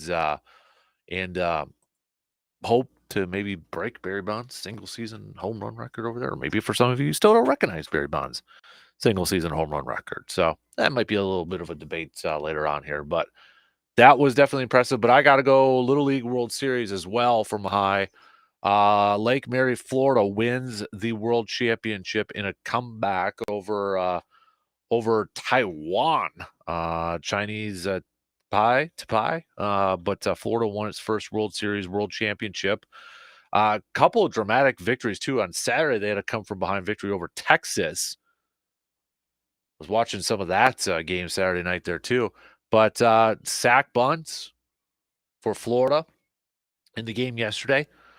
Gives the United States its sixth Little League World Series overall championship in a row, joining Hawaii twice, Michigan, Louisiana, and California with championships. The last international champion remains Tokyo, Japan's team in 2017, while Taiwan continues to seek its first World Series title since 1996. So, shout out to Florida Little League World Series champions putting down the bunt, the sacrifice bunt over there too. So, my lows from the weekend, not a whole lot. It was a fantastic weekend. Went to the Packer game with the kiddo on Saturday. Able to do that, so that was a lot of fun. But not a Packer. I mean, the Brewers winning a series against the Oakland A's to remain 10 games up for first place in their division. I think what I'll probably do is this is where I'm going to go with my low. I know a lot of football fans are probably excited that the preseason is finally over with, but here's my low. That also means a lot of those young men, their dreams of chasing a spot on a roster or their dreams of continuing their football careers is over with for some of them. And actually probably for quite a bit of them. That's the last time that some of those guys will suit up in a football uniform. And yes, they've advanced further than a lot of other people. That a lot of other people could probably even imagine. But this is going to be the last chance. That was the last chance for a lot of these players in this preseason, these 3 games that they'll last chance that they'll make a roster, an NFL roster, and the last time that a lot of those guys will wear a football uniform again. So that's it's a little bit of the downer. That is a downer when you think about it that way. So while we are getting excited for the upcoming regular season here and maybe excited that finally preseason's over with, some of those guys, some of those players, they're not too excited about it because they know that maybe their chance to continue playing football is over with. It's done with.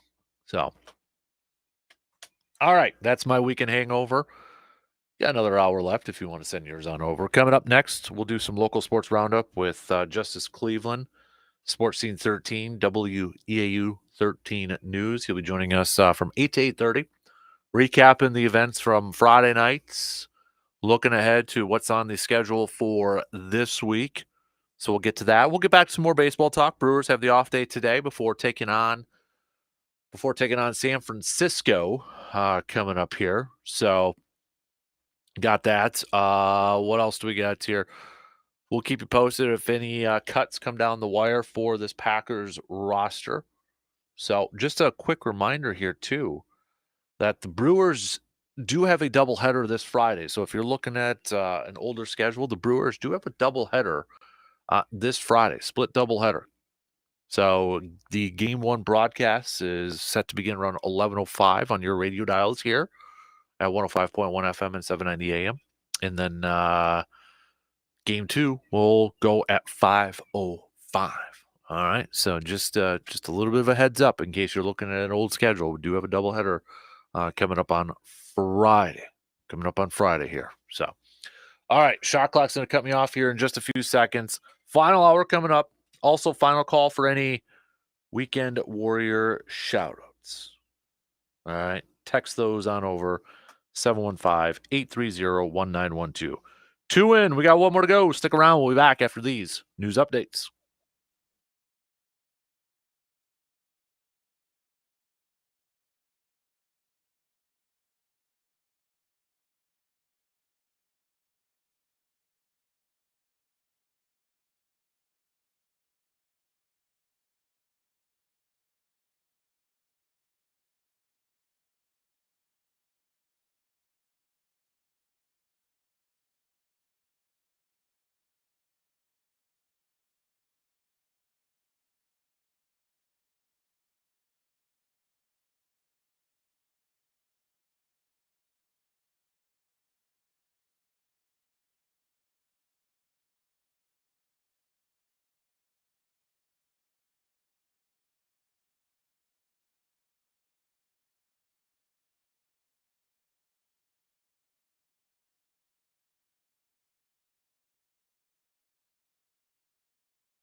Final hour on this Monday morning of August 26th, although it probably feels like middle of July and the dog days of summer. Please be safe out there today. If you got to do some work outside or you have to work outside all day for your job, or if the kiddos want to go outside because the last week of summer vacation, make sure you're safe out there, and with the furry ones over there too. So be safe out Yes. there and hydrate, and shade, and suntan lotion, whatever, sunscreen, Do all it that all. stuff. Bring Yep. an umbrella with you if you have to, just for your own shade. It's Exactly. gonna be Exactly. nasty out there.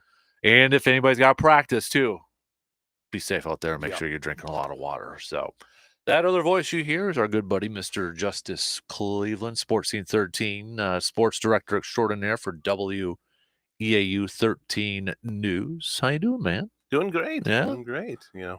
It's weird. I almost feel like we're in reverse of summer now. It's Right. maybe we finally got summer because we had just a really long spring. Mm-hmm. But yeah, it's Yep.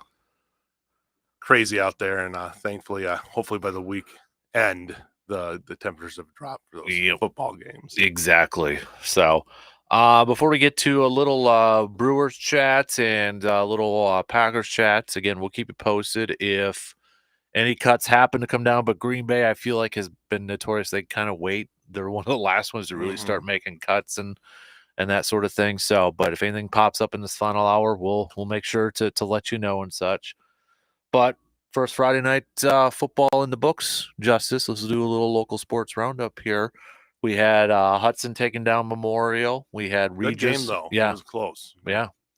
We had Regis taking down Turtle Lake. And the power grid apparently up there for about a couple hours. We had Stanley Boyd picking up a win over Colby, Mondovi picking up a win, Altoona over Fall Creek and such. So, we're going to miss some teams, obviously, because there's a lot of them. Yep. Yeah, there was a ton of games. So back to that Memorial one, though, too. Even the final score probably didn't tell the whole story, would you say? Yeah, I mean, they battled in that whole game, and Hudson got a few touchdowns there at the end to kind of pull away a little bit, but that Memorial team under Westcott in their first game showed a lot of heart against a always tough Hudson team. So I think it's a good start to their season. I know want the win, but right. Yeah, I mean, for them to go out that and now face another tough challenge with Chippewa Falls that's coming off a win as well over Stevens Point too. So great that tradition can continue between the Cardinals and Old Abe's as they'll meet at Carson Park on Friday night. Yeah, no doubt. And I know this was on Thursday a little bit here too, but what a heck of a game between North and Menominee on Thursday night too. Yeah, North again, they got that win over them a couple of years ago, and then Menominee got revenge last year. So kind of the rubber matchup between the two. And last couple of years, it's been a really good battle between these two teams. And another one there at Carson with Menominee doing enough to hold on and get the win. Mike Sins wasn't, he'll go back and he'll find all those mistakes. He was talking about them post game, and I think that Menominee team will clean them up and they'll be fine. But I think North showing what they have, and I think it's for North and Memorial. I think we talked about this last week. I think them going to the Valley, I think they're gonna it'll be a nice once they get all these tough non-conference games out of the way, which are not easy at all. I think that they can flourish in the Valley. I think it's going to be fun to watch them this whole year. Yeah, absolutely. So they had to lead. Menominee had to have that comeback victory on Thursday. So maybe for some, if you're like, wow, that was North the last couple of years, they've been doing a really fantastic job. McGinnis has done a great job. Jarzinski kind of started it. McGinnis took over, and then they've just kind of kept growing every year. Yep. Numbers keep growing. Talent on the field keeps growing, and they just keep playing better and better. And they got another tough one. They'll go on the road at New Richmond this week. So that's we were talking about the Big Rivers is just stacked this year. New Richmond, another one of those tough teams that they'll have to face as they. Was it 7-6 in Marshfield? Was that Yep, that was 7-6, that was the old school game of the week there. That the 7-6 battle of the Tigers. Yep. So that's week one. I think you just kind of get sometimes working out the kinks, right, and then you kind of start feeling it maybe week two and get more into a flow. Right. Exactly. So, you mentioned week two, but really quick, a couple other games that maybe I know Brandon talked a lot about Stanley Boyd and Kobe leading up to it, kind of renewing that rivalry there. And you got a Stanley Boyd team. I think you even mentioned it a little bit last week too. A lot of talent on that team and looking to make a run. Yeah, a lot of that offensive talent. They scored 44 points this last week. They were scoring 40 points a lot last year. Mhm. As long as they can get the defense together, they're going to be a tough team to beat. And they saw that against Colby. I mean, they were up 40. I think it was like 44-12 at one point, or 44-10. Mhm. So they did a great job there. They'll face a tough test with Cadott this week. Cadott is kind of one of those teams that has been flying under the radar Mhm. last few years. They got a new coach this year, but they played very, very well against Augusta in week 1. So I think that'll be a fun. That's all, it's kind of nice for Stanley Boyd. You go one way to Colby, now you go the other way to Cadott for your non-conference games, and then you'll start conference play up here soon too. So yeah, I think that'll be a fun battle to watch this week. I think you mentioned them a little bit last week too. Mondovi, is there a lot of high expectations for Mondovi this year? I thought I saw them I think it might have been like a WIS Sports poll for small schools listed like as a top 10 team. Yeah, over there. I think so. I mean, they lost a lot of good players, but they kept a lot of good players on that team, and came out and got the win against GET in week 1. And then this week they will. I had it up here, now I forgot it because I couldn't come off the top of my Osceola, which is Osceola usually puts on a pretty good team on the field there too. So they'll host them in a non-conference game this week. So I think Mondovi Loscheider has that team every year. Just the energy comes from him. And just goes out to the players as well. So I think they're gonna be a tough team this whole year. I mean, we were talking about the Clover Belt same way with kind of like the Big Rivers. Is like the Clover Belt's so stacked this year. Elk Mountain got a big win over Spooner. Regis over Turtle Lake. So yeah, I mean, Durand just lost to Spring Valley, and Spring Valley is a tough team as well. So it's gonna be tough in the Clover Belt to see who kind of claws their way to the top in that conference. What's we had Altoona defeating Fall Creek this past weekend. What's kind of like the outlook for Altoona this year, do you think, looking at them? They were very athletic. I saw, that school, I mean, if you just look at all their sports, it's been very athletic the last few years. And I think if they can keep what they did, defensively, they were playing really tough. I was there for the first half. Fall Creek kind of made a run in the second half, but then Altoona had a big play at the end, like a 95-yard touchdown to get the victory. So the athletes are there. Yeah. And if they can keep together, what they did, and they're going to go play Black River Falls this week, I think the potential is there. You got to kind of see a couple more weeks of it, but the potential's there. And I mean, that's a rivalry game kind of started off too with Fall Creek, and so you knew Fall Creek wasn't going to roll over in the second half, and they battled, and that's good for Fall Creek because it was a tough first half for them, but to come back and at least really make it a game. I mean, it was down to the wire there. That bodes well for them as they'll go take on Augusta this week. Right. New head coach with Marcus over there at Fall Creek too. Yes. So long-time assistant though. So it's not he's not a stranger to that program. So they had a lot of energy, and I think they just made a few mistakes in the first half that ended up costing them in the second half and just not being able to get a margin for victory there. Right. 8-man starts this week too, heading into Labor Day. So that's why, I try to catch myself when we say football season started last week. The 11-man football. We got 8-man football now starting up this week, which, I mean, we know this area is full of really, really good teams all across the board, whether it's McDonald, Thorpe, Gilman, those teams all around here. We've had somebody basically playing in the championship game since they started it. So, yeah, I think it's going to be fun again to see, Thorpe lost a ton of talent, but, you have that tradition built up there. And, these teams, I mean, we're probably getting on to almost a decade now of having 8-man be just as big as it is, and it just keeps growing. So McDonald, I mean, the athletes they throw out there, and just and it's fun to watch. But the thing is, you'll get a lot of high scoring games, but now we're starting to see where it's getting a lot more parity matching up with these teams, and it's you don't, once you start watching, you don't even know the field's a little bit, narrower and stuff like that. These guys, it is fun to watch. So yeah, get out there too and support those 8-man teams, because it's a way to keep those football teams going for a lot of those cities. So. Exactly. Yep. Well said.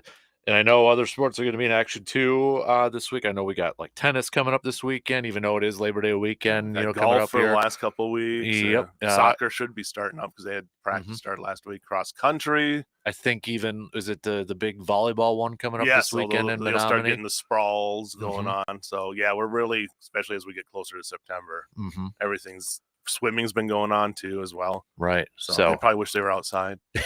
A little bit, right? Yeah. Exactly. Because I think is it the Stout Sprawl for volleyball where a lot of our teams are going over there this weekend usually, too. So that's UW Stout, one of the bigger ones. Probably the biggest one in the area. So kind of our first probably glimpse of what some of these teams will look like because we got a lot of good volleyball teams. Yes, high school. So yeah, that'll be a good chance and again just for those teams to get out there on the court and get some in-game experience. I know Blue Golds football wise. I know WIAC. They had like the prediction polls coming out, and Stout and the Blue Golds were towards the bottom there. But I mean, year 2 with Coach Erickson, we talked a little bit about it last week and such.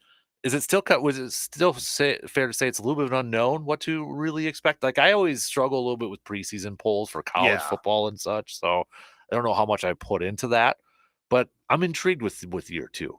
I am too, and I mean, it was a 40% change in the roster. I mean, that's a lot of players coming in, a new system that they're now, the guys who were there are, having a year under your belt, and Erickson just knowing these players a little bit more. Right. I am too. I think, for both them and Stout, I think they'll have to crawl. Right. But I think once they're going to scrap. Both those teams are going to scrap. I don't see them both being near the bottom by the end of the year. Because Stout likes to put up a bunch of points, don't they? They do, and they usually have an offense that can go with the best of them. So again, I don't see. I know the competition's tough because all these other, like a River Falls and La Crosse have really grown. Yep. In the last few years, Stevens Point's, has a new tutelage and has new coaches as well, and so I mean. I really think both of those teams are going to crawl their way towards the middle, and hopefully, it'd be fun to see one of them make the run towards the top. Right. Yep. And I know, soccer's also going on for Blue Golds. The women's teams picked second in the WIAC preseason poll too. So Coach Yengo and his crew, a little high expectations for this upcoming season. Got a win in a friendly over Viterbo last week, and as the men's team got a win as well. And both those programs. I mean, the men's programs were year 4, I think. Now at this still point. Kind of young, but right? Man, still new, what they've already done in 4 years has been amazing, and what Sean Yengo has done with that women's program from year in, year out. They're always battling for a top spot there. So both those teams, I wouldn't. If they're not battling for championships or making the playoffs, I'll be surprised because they're both really, really good. And then you mentioned championships volleyball. I know last year a lot of younger players on that roster. So now we're into this season. High expectations again, would you say? I mean, when you win a national championship just a few years ago, that bar is always going to be pretty high, right? And that's, I mean, it's always been a great recruiting tool. And they were really young after having so much experience for so many years on that team. I think, Kim Woody's teams usually don't stay down for very long. Right. They'll be back up towards the top. And I think this year, after getting that experience last year, hopefully we're starting to see the build of another championship team. Exactly. So, man, it's really starting to kick into gear now. It is. It really is. Holy moly. So there's your local sports roundup with our good buddy, Mr. Justice Cleveland. Before I let you go here in about 10 minutes or so. Packers cut down day, got to do it by tomorrow, preseason wise. I don't know if a lot has changed in terms of our questions from when training camp first started to where it's at now, but maybe the biggest thing that kind of emerged, because I don't know if it was really talked about before, but now maybe it's a question about the backup quarterback, because I feel like that's Matt LaFleur didn't really give it a ringing endorsement. I think when you enter the third preseason game and you're alternating every 2 series, you're really trying to. That shows the job is up there, which I don't think a lot of us expected at the beginning of the year, and now it's kind of reared its ugly head, if you will. Yeah. And remember, it wasn't that long ago when a lot of fans wanted Sean Clifford to be the starter. Right, exactly. So, I mean, I don't feel like they're going to bring a veteran in. I could be wrong. Maybe it depends on what's out there. But I feel like Clifford's going to be the starter. And if they do bring a veteran in, I think you still keep still keep Clifford on until that veteran's maybe caught up speed. Like, I'm getting flashbacks of when they brought in Seneca Wallace after cut down days in 2013. Yeah. And didn't spend the whole training camp there. Then he gets hurt when Rodgers got hurt that year too. So I mean, you look at it and you try not to judge too much on preseason, not having the ones out there, because if Sean Clifford was to come in, he's playing with the one offense. Yep. But neither of them did anything to stand out. Right. Like, no one grabbed the old brass ring and ran with it there. It was a lot of just blah. Yep. And I don't know how much that rings on them, how much that rings on what the offense was doing under them. Yep. So I don't see a veteran coming because I just don't think that it really, you said the Seneca Wallace. I don't know, you bring somebody in off like the practice squad and just Yeah. but I feel like all three of those guys are going to be either one of them is going to be on the practice squad. Yep. And then I'm still thinking Clifford. It's Clifford's job Mhm. just because he has the year under his belt. Right. So you keep him and you can see if you can stash a guy on practice squad, Mhm. which has been the Packers' way Yep. for a long time there. So right now I don't see them bringing in a veteran. I don't know who you would like. Tannehill is the most popular name out there, and I think he intertwined a little bit with LaFleur the 1 year he was there. But that's true. So you at least have a little bit. yeah, but then that's up to Tannehill whether he hasn't played at all. Yeah, this year too. the So Packers just aren't a team that brings in a big name backup. mm-mm. I mean, I'm trying to think of like Vince Young got a lot of hype for like a week or two when when that's he was right. brought over I there. even forgot about that. But yeah, like most of the time it's been the starter, and then it's just or Tim Couch way back. Yeah. Oh man, I lived through that. The Tim Couch. Didn't Achilles Smith try? Yeah, Achilles Smith was another. Yeah. So I mean, there's been guys that have been brought in during the preseason, right? But you go back to the regular seasons, there aren't really a lot of like Seneca Wallace wasn't a big name. No, he's just a career backup that they brought in. So yeah, I mean, I'm having a hard time thinking of the last time during the regular season that they had Matt Flynn. Yeah, but that was because they had to, right? Matt, that was a guy who knew the system, so you just throw him back in there and save that season for him. Yeah, but yeah, so it's just like one of those things. I just don't see the Packers doing it, but I could easily be wrong with that. If Matt LaFleur's like, hey, if Jordan Love goes down, I don't feel like either of these guys can do a good enough job to even get us to a victory. Then Ryan Tannehill could be that name. It's just, it would be weird because it just isn't something that has happened. Jim McMahon under Favre, right? But McMahon was at the tail end of his career, so that was Ryan Tannehill probably is at the tail end of his career too. So. I'm struggling otherwise because, I mean, if you're going to make that move, you would think it's got to be somebody familiar with the system a little bit too, so that, you're not really catching up to speed or spending a lot of time trying to catch up to speed. A little bit there too, in case, knock on wood, something happens to Jordan Love right away. Exactly. And in this day and age in the NFL, I mean, how many quarterbacks have we seen the last 2 years? I'd love to see like the total. I'm sure it's like 60 different starting quarterbacks in like the last couple of seasons. Right. So the chances of it happening, there's better chances that he doesn't start all 17 games. I hate to say it. But you look at it, the percentages are nowadays of a guy starting all 17 games are low. Right. Compared to what they used to be. Hey, is Tim Boyle still available? That is Tim Boyle. Kurt Benkert's still on Twitter, so that's right. Yeah. Oh my gosh, I hope we don't get into another 2013 where it was like Seneca, then Scott Tolzien, then Matt Flynn, and it was like at least Flynn came in and he steadied the ship that year. He did. Like he held that Flynn it to win it. That Cowboys game. Oh yeah. I was there at like when he came in the second half was the Vikings game, got the tie. Yep. And that ended up being huge because that got them in the playoffs. Yep. If he doesn't get that tie, they don't. So that was at least it was nice to see him come in and show that he still had the skills. The guy got dogged on for getting that pick. It wasn't even his fault. Right. Exactly. Seattle pays him, and everybody's like, "Oh, you go like, what's he gonna do? Give the money back?" Right. Exactly. Yeah. You cash in when you have the opportunity. No one gave him a chance to play. Yeah. He played in the preseason in Seattle. And Russell Wilson ended up being Russell Wilson. Yeah. So then he went to the Raiders, and I think the Raiders maybe played him for one game. Yeah. And then was like Buffalo was Buffalo thrown in there as well or something like that? I think so. He was just like the back. Yeah. So I mean, he was a great backup for the Packers. Yeah. You look back on it, he was a really good backup for the Packers and helped them win some games that had some big games. Obviously the 5 touchdown game against the Lions. Lions, yeah. thank you. Yeah. The Chiefs gave the loss. Yeah. Yeah. So I think Rodgers was like calling the plays in the second half for Flynn too, I think. What a world that was. Right. Kicker, it looks like it was Anders. I still think it's going to be Anders. I do too. I think that chip shot left a sour taste in a lot of people's mouths, including LaFleur again after the post game. Yeah. You hit the long one, then you miss. I mean, I still think it's going to be Anders, unless something happens to be available out there that they weren't expecting. Right. But I don't think it's going to be Greg Joseph. I think it's Anders or somebody that's not on the team. Yeah, I think it's Anders. I just don't. I mean, it's different this day and age because people don't have discard draft picks a lot quicker than they used to. Yeah, but This isn't I don't think he's like anywhere near BJ Sander. They, Yeah. on Yeah. a punter and Or that Brett was, Conway at that when Yeah. Ryan Longwell won it. So. I feel like the potential. I mean, the leg is there. The leg Mhm. is world class, and Yep. if he can just get his accuracy tuned up. But I know there's a lot of fans out there that are worried about what happened in the playoffs, the chip shot Mhm. ultimately costing you a game. But Yeah. if he can, man, if they feel like he can do it, I think he's the man. I just, like you said, unless somebody way that you're not expecting to be out there. Yep. And we've seen that in years past. But. Right. I will say though, very weird to see a number 2 out on the field that wasn't Mason Crosby as a kicker. Yeah.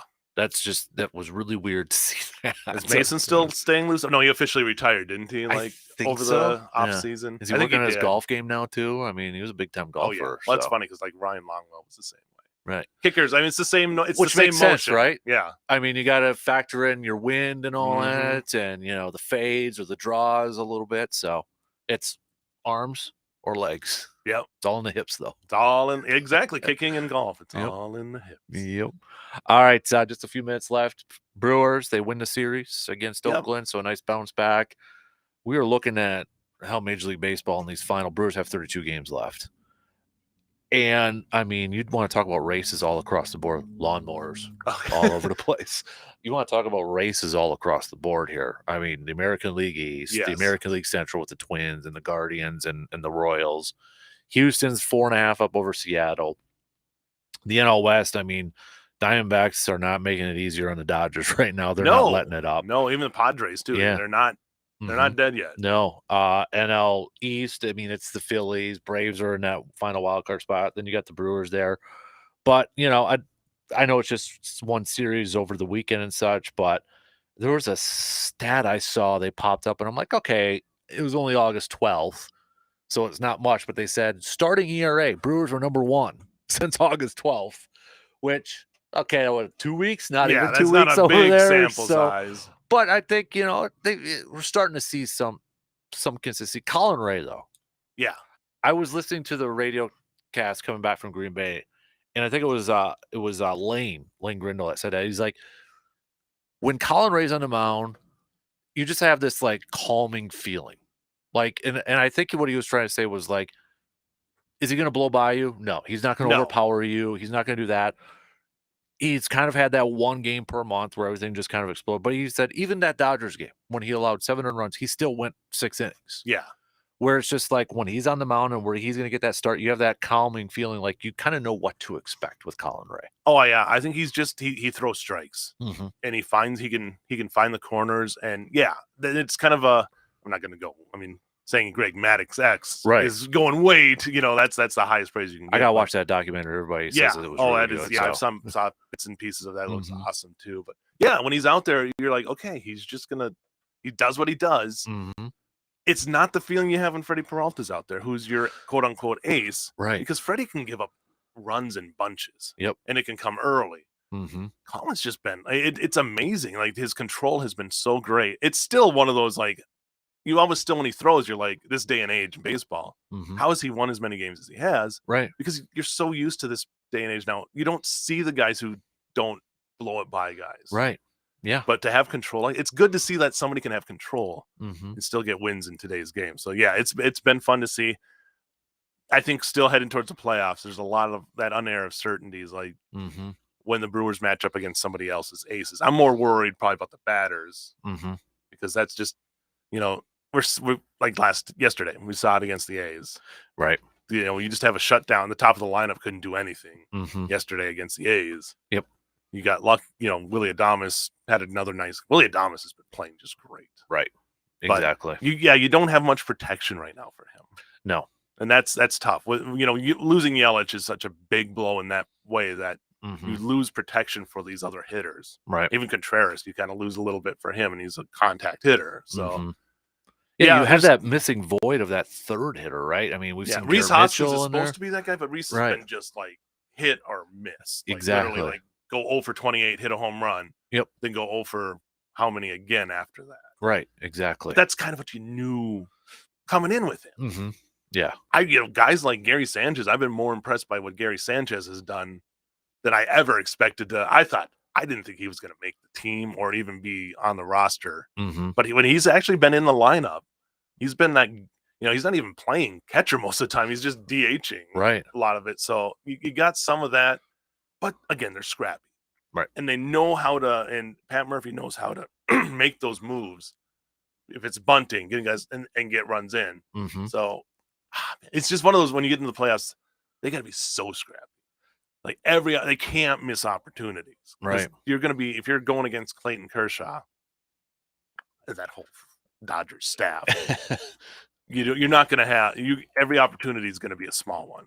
Any of these teams that are going to make it. So there was really quick. There was a piece by I saw it online, but the Brewers embracing the intentional walk. I don't know if you saw this or anything like that, but Pat Murphy. I don't know if it's a little old school and such, but they looked at the last couple of years. And it was Jack Stern that wrote this piece. When you look at when Pat Murphy signaled to intentionally walk Brent Rooker in the 7th inning of Saturday's win the Oakland A's, it was the 22nd time the Brewers elected to send an opposing hitter directly to first base. Only 4 teams have issued more intentional walks. It's a dramatic strategic shift for a team that issued a combined 19 intentional walks over the past 2 seasons. I can see it because, you look back on it, you don't remember Counsell right walking guys. Mm-hmm. So there's definitely been a shift. And if they are using, the stats to figure things, it's different than what it was under Counsell. Yep. You can, hitting wise, guys are bunting more, whether it's by their choice or Murphy. You've kind of had both responses to that. So obviously stealing, you know. The analytics were there. I think under Counsell were heavy analytics, especially, you saw that with the pitching staff for a long, when he first started. It kind of changed, I feel like, as he went on, because they were doing the opening pitcher a lot more than they were. Mm-hmm. They didn't have any real starting pitchers for a while there, but yeah, I think Murphy's more of a natural baseball guy, and I think you're seeing the instincts more than you're seeing analytics with him. Mm-hmm. I'm sure there's still stuff that we're not privy to that they're using analytics with. There's, I think, a nice mixture between the two, and from this piece it says the front office supplies Murphy with several analytical resources to inform his in-game decision-making, including a breakdown of when putting a runner on via walk carries the least risk. Quote, there's a script for it. The people upstairs have created a probability of when is better, but even he was shocked at how many times. He said, I would have said 5 times that they intentionally walked, so I could have been sleeping for some of those games because that happens. A little tongue-in-cheek there. Yeah. But I think that's the example of, like, he uses the info, but also uses his I don't want to say common sense, but his gut, his baseball stuff too, where he's not like, oh, analytics, they have to do this. So he's probably thinking like, oh yeah, we've done it a lot because that's what the analytics say. Yeah. He's using it as part of the decision-making right, process. and what you should. Like, if you have that information, it shouldn't dictate what you do or don't, but it should really help you inform. Right. And I think we're seeing that a lot more with what he does. Yeah, I mean, it's the team hitting wise. I know they don't have guys with a lot of high average, but it's still they're getting on base more. Right. You're getting guys to second base, and there's been just better situational hitting than there was the last couple of years. And they're still attempting to steal, even though they're getting thrown out. You know, I've seen that a few times, and I think even Tim Dillard said it one time. He's like, they're still going to do it. Yeah. You know, just because they got thrown out or they've been thrown out the last couple of times. I think it might have been in that Cardinal series when Contreras was. He's like, they're still going to do it. They're still going to try to put the pressure and still going to go out there and steal. Yeah. You know, they're not going to shy away from that. No. So that's just how, in my mind, that you got to just keep that pressure on, because something bad could happen, especially in a key situation when you're making that run to second base. Somebody throws it out in the outfield. Contreras had a couple of those for the Cardinals. Right. Yep. That really can help you. Exactly. All right, JC, we got to let you go. So you stay cool. I will try. Out there and such, and keep up the good work. I know it's a busy week coming up for you. I have my weekend warrior for you. Yes. Keegan Bradley. I was going to say that as part of my weekend hangover, like the highs. Yeah. Because bottom to the top? Yeah, to be the last guy in the field and to win, and just going to be the Ryder Cup captain. I mean, it's kind of a cool little story. Yep. He's got more wins in the last couple of years than, like, was it Spieth and all those guys combined who made the Ryder Cup over. It's kind of weird, isn't it? Yeah. It's kind of weird. So good weekend warrior. I like that pick. So, hey, keep up the good work. And I know it's a busy week coming up here with more sports in action. So your entire crew, best of luck, and keep the good stuff rolling. Thanks a lot, everybody. You and everybody out there, have a great week. All right. We're going to take a quick break. We'll be back with more coming up maybe if my buttons. There we go. We'll be back in just a couple minutes.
Have you checked out the food at the VFW Post 305 lately? From their taco omelets, man, their taco omelets are so delicious.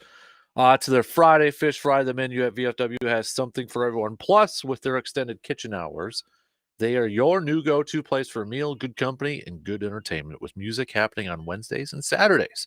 So, the next time you're wondering where you should be doing breakfast, dinner, or lunch, head on over to VFW Post 305, located at 1300 Star Avenue in Eau Claire. Speaking of VFW Post, don't forget our good friends, the Card Collecting Club will have their second annual free sports cards kickoff for kids at VFW Post 305, Sunday, September 8th, 10 a.m. to 2 p.m. So, again, Sunday, September 8th, 10 a.m. to 2 p.m., VFW Post 305, the second annual free sports cards kickoff for kids presented by the Card Collecting Club. Check the Card Collecting Club out on Facebook for more details and some exciting and fun things planned for the kiddos on that day. Don't have a Green Bay game to worry about because they're playing the Friday before. All right, so you don't have to worry about Green Bay playing that day over there. We've got some teams who are making some cuts as teams are trying to get down to their initial 53-man roster right now. Still haven't seen anything quite yet for the Packers here, which isn't probably too big of a surprise at this point in time because Green Bay usually tends to do that. A little wait there, and then they seems like they're the one team too that waits for the very last minute to officially announce it. Not quite sure what is the thinking back there for Green Bay in that, but hey, it is what it is at this point in time. So we'll know officially at some point tomorrow what this 53-man roster looks like. So I know we got to do some picks and predicts coming up here in just a little bit here. But again, reminder: no Brewers game today. Off day today for the Crew, as they will be back at home for 3 games against the Giants. But if you're looking at maybe some games to kind of watch, if you're doing a little scoreboard watching here for the Brewers, if you kind of want to, pay attention to what maybe the Phillies or the Dodgers are doing, if you want the Brewers to get one of those top 2 spots and a bye when it comes to the postseason, you got Houston who's visiting Philadelphia. That could be an interesting one, interesting series there. For the Dodgers, and that Houston Philadelphia game is today. It's at 5:40. So do a little scoreboard watching there. The Dodgers will begin a series starting tomorrow against Baltimore. That is a fantastic series. We got a couple of really good series coming up either today or tomorrow, starting today or tomorrow.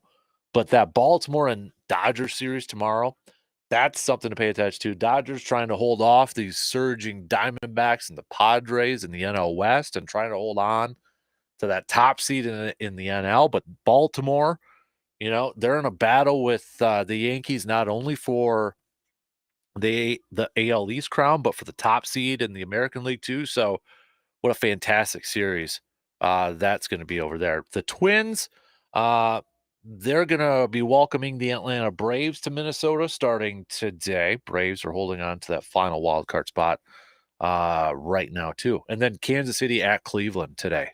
I mean, AL Central battle right there between those two teams. Kansas City playing really well as of late here, too. But definitely some games to kind of keep tabs on. San Diego's at St. Louis. I know San Diego's played some really good baseball too. Does that series really affect the Brewers a whole lot? Maybe not a whole lot, but definitely something to kind of keep an eye on over there, just for a little bit there. So, all right, let's take our final break and then we'll do some picks and predicts. All right, picks and predicts coming up here.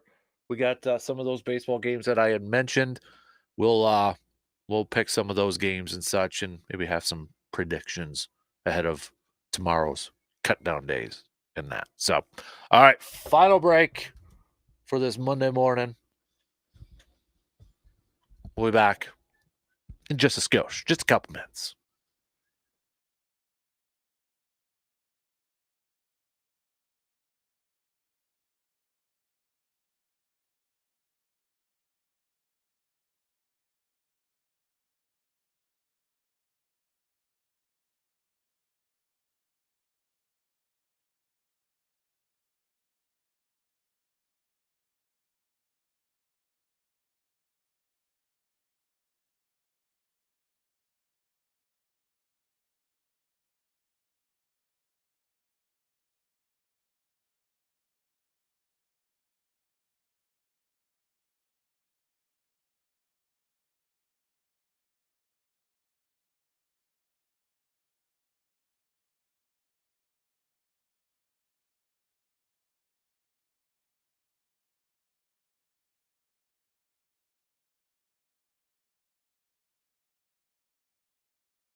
Have any last-minute road trips or vacations planned for this final week or maybe for Labor Day weekend coming up here? You want to make sure your vehicle is ready to hit the road, though, for those trips. That's why you need to make sure your oil is changed and your tires are in good shape. You can do all that by visiting ASAP Used Auto Parts in Eau Claire. Not only does ASAP Used Auto Parts help save you money on high-quality used auto parts, but they are your go-to spot for oil changes and new tires. So hit the road for one more trip. Labor Day weekend coming up, or maybe if you still got another week of school left or school or summer vacation left here, make sure your vehicle is ready. And you can do that by visiting ASAP Used Auto Parts in Eau Claire. All right, it is time to do some picks and predicts brought to you by the Elbow Room in Eau Claire. If you're looking to beat the heat and maybe watch some games and such, or just cool down with a cool beverage, head on over to the Elbow Room, located right next to the Banbury Place here in Eau Claire. Also, you can now, if you want, you can head to our website, sportstalk1051.com, click on the Fan Cave tab, scroll all the way down to the bottom. You can start to make your picks for our Pro Football Weekly Pick'em Challenge. That is now up there, ready for you to make some picks. If you want to do them right now, you can. You can if you want to get maybe a few weeks in so you don't forget about it. But just got to do it before, obviously, game starts next Thursday. Next Thursday, September 5th, when Baltimore takes on Kansas City. And then, of course, Green Bay taking on Philly that Friday night. So let's do some baseball picks. Again, no Brewers game today, but we'll do some baseball ones. We got a couple of really good series coming up here. Toronto at Boston. Give me Boston in this one. Kansas City at Cleveland. This is going to be a really good one. Give me the Royals for game one in this series. Royals are playing some good baseball right now. Houston at Philadelphia. I'll go with Philly. I'll go with Philly. Let's go Toronto at Boston for game two. Let's go split for that one. Atlanta at Minnesota. I'll go with the Twins. San Diego at St. Louis. I'll go with the Padres. Tampa Bay at Seattle. Seattle needs to start putting together some wins here. I'll go with Seattle here. So, but look at his stretch. Yeah, look at, Kansas City. Going back to them here for a second, after they split or after they lost that series of the Twins, then they went on a 1, 2, 3, 4, 5-game winning streak, lost the Angels, won 2 more. Then they had to go up against the Phillies and now the Guardians over here too. So, man, Royals will definitely earn it if they can get in there 72-58 so far on this season. But some predictions. Coming up here for cut down day. I mean, I'm going to go it's not much of a bold prediction. It's not a bold prediction at all, but I don't think Green Bay's going to, maybe it changes before the season opener, but I think on the initial 53, they're going to have Anders Carlson as their kicker. Somebody had texted in for a little bit earlier about that. Don't have a name, can't give you any credit there. But somebody texted in earlier, prediction, do you think Anders is your week one kicker? Now, that might be the better way to say that week one kicker. I still say yes. I'm not comfortable in that. But if I had to pick between him being it or not, I think he will. I'm only like 57% confident in it. 57. So, all right. Wrapping things up here. I see ESPN has their top 100 NFL players right now. They've got their list. ESPN's been doing this a lot, different stuff in the offseason for their top players here. Number 1, Patrick Mahomes, no surprise. Number 2 is Lamar Jackson. 3 is Justin Jefferson. Myles Garrett, 4. Josh Allen, 5. Jamar Chase, 6. Micah Parsons, 7. Tyreek Hill, 8. Christian McCaffrey, 9. TJ Watt is number 10. If you're wondering who the highest ranked Packer player is, it's nobody in the top 20 yet. I'm literally scrolling through this. First time I'm looking at this. Nobody in the top 30. Brock Purdy coming in at number 30, by the way. Still waiting to see the first Packer to come through. Nobody in the top 40. Aaron Rodgers comes in at 41, though, in case anybody was wondering if he's on there. Nobody in the top 50. Okay. Devontae's at 51. We're going to get there's Jordan Love, number 56. Love was as good as any quarterback in the league and perhaps better than all of them over the final 8 games of last season. He threw 18 touchdowns against 1 interception to lead the pack to the postseason. There's little reason to think that version, not the quarterback who struggled out of the gate last year, won't continue into this season. After all, that's why the Packers paid him. His 2024 projection, according to the mothership, 3,739 passing yards, 26 touchdowns, 13 interceptions. I feel like that's a little low. Who's the next highest ranked Packer? I know Jair's at 98, but do they have another Packer between Love and Jair?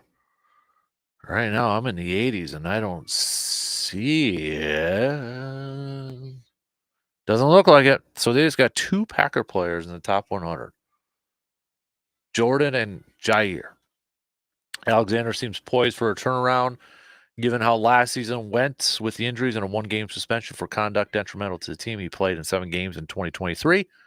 Failed to come up with an interception for the first time in his 6 seasons. By most accounts, he's been the model of consistency this year, and it sounds like he's bought into new defensive coordinator Jeff Hafley's system. His projection, 68 tackles and 2 picks. Interesting. All right.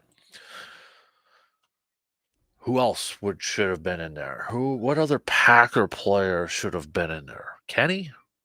Sean? Xavier McKinney? Is there anybody else on the offensive side? Josh Jacobs?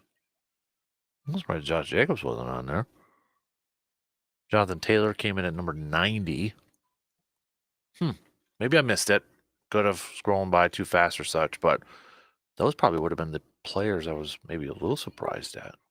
If I had to pick the next one to come up there. McKinney or Jacobs. So, anyways, only got a couple minutes to the top here. So, coming up tomorrow, we'll start to preview the Badger football, their first game coming up Friday nights. RJ Cardinal will be joining us to talk about that, and we'll preview that.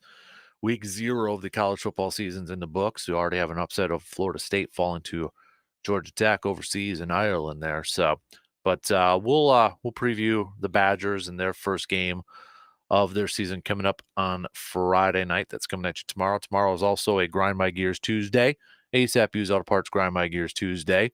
So if something's grinding your gears, maybe it'll happen after maybe we get some news about some cuts today with the pack. Make sure you let us know what's grinding your gears tomorrow. All right. So we'll get to that coming up. We'll definitely keep it posted on if any moves are made roster-wise for the Packers today or maybe tomorrow morning. Tomorrow is the deadline for the Packers to get to their initial 53-man roster. Brewers are also back in action tomorrow night. They'll be taking on the San Francisco Giants for the beginning of a 3-game series in Milwaukee. Just 32 games left. 32 games left of the regular season for the Brewers, believe it or not. We're entering the final week of this month and then just one more month to go. So a month and a week left of this regular season for baseball. For the Brewers specifically too. So we'll talk about that, preview game 1 between the Giants. And this is a big series for the Giants too if they want to try to get back into that wild card hunt. They're 5.5 back, 5 back from the last wild card spot. So big series for them too. They're going to be looking at this and trying to make some movement there. So, all right, DP and Danettes, they're up next. Have yourself a fantastic rest of your day. Stay cool, stay hydrated, be safe. Kiddos, pets, and anybody that has to work outside today, be safe out there, all right? We'll talk to you again tomorrow morning, just past 6 a.m. See you then.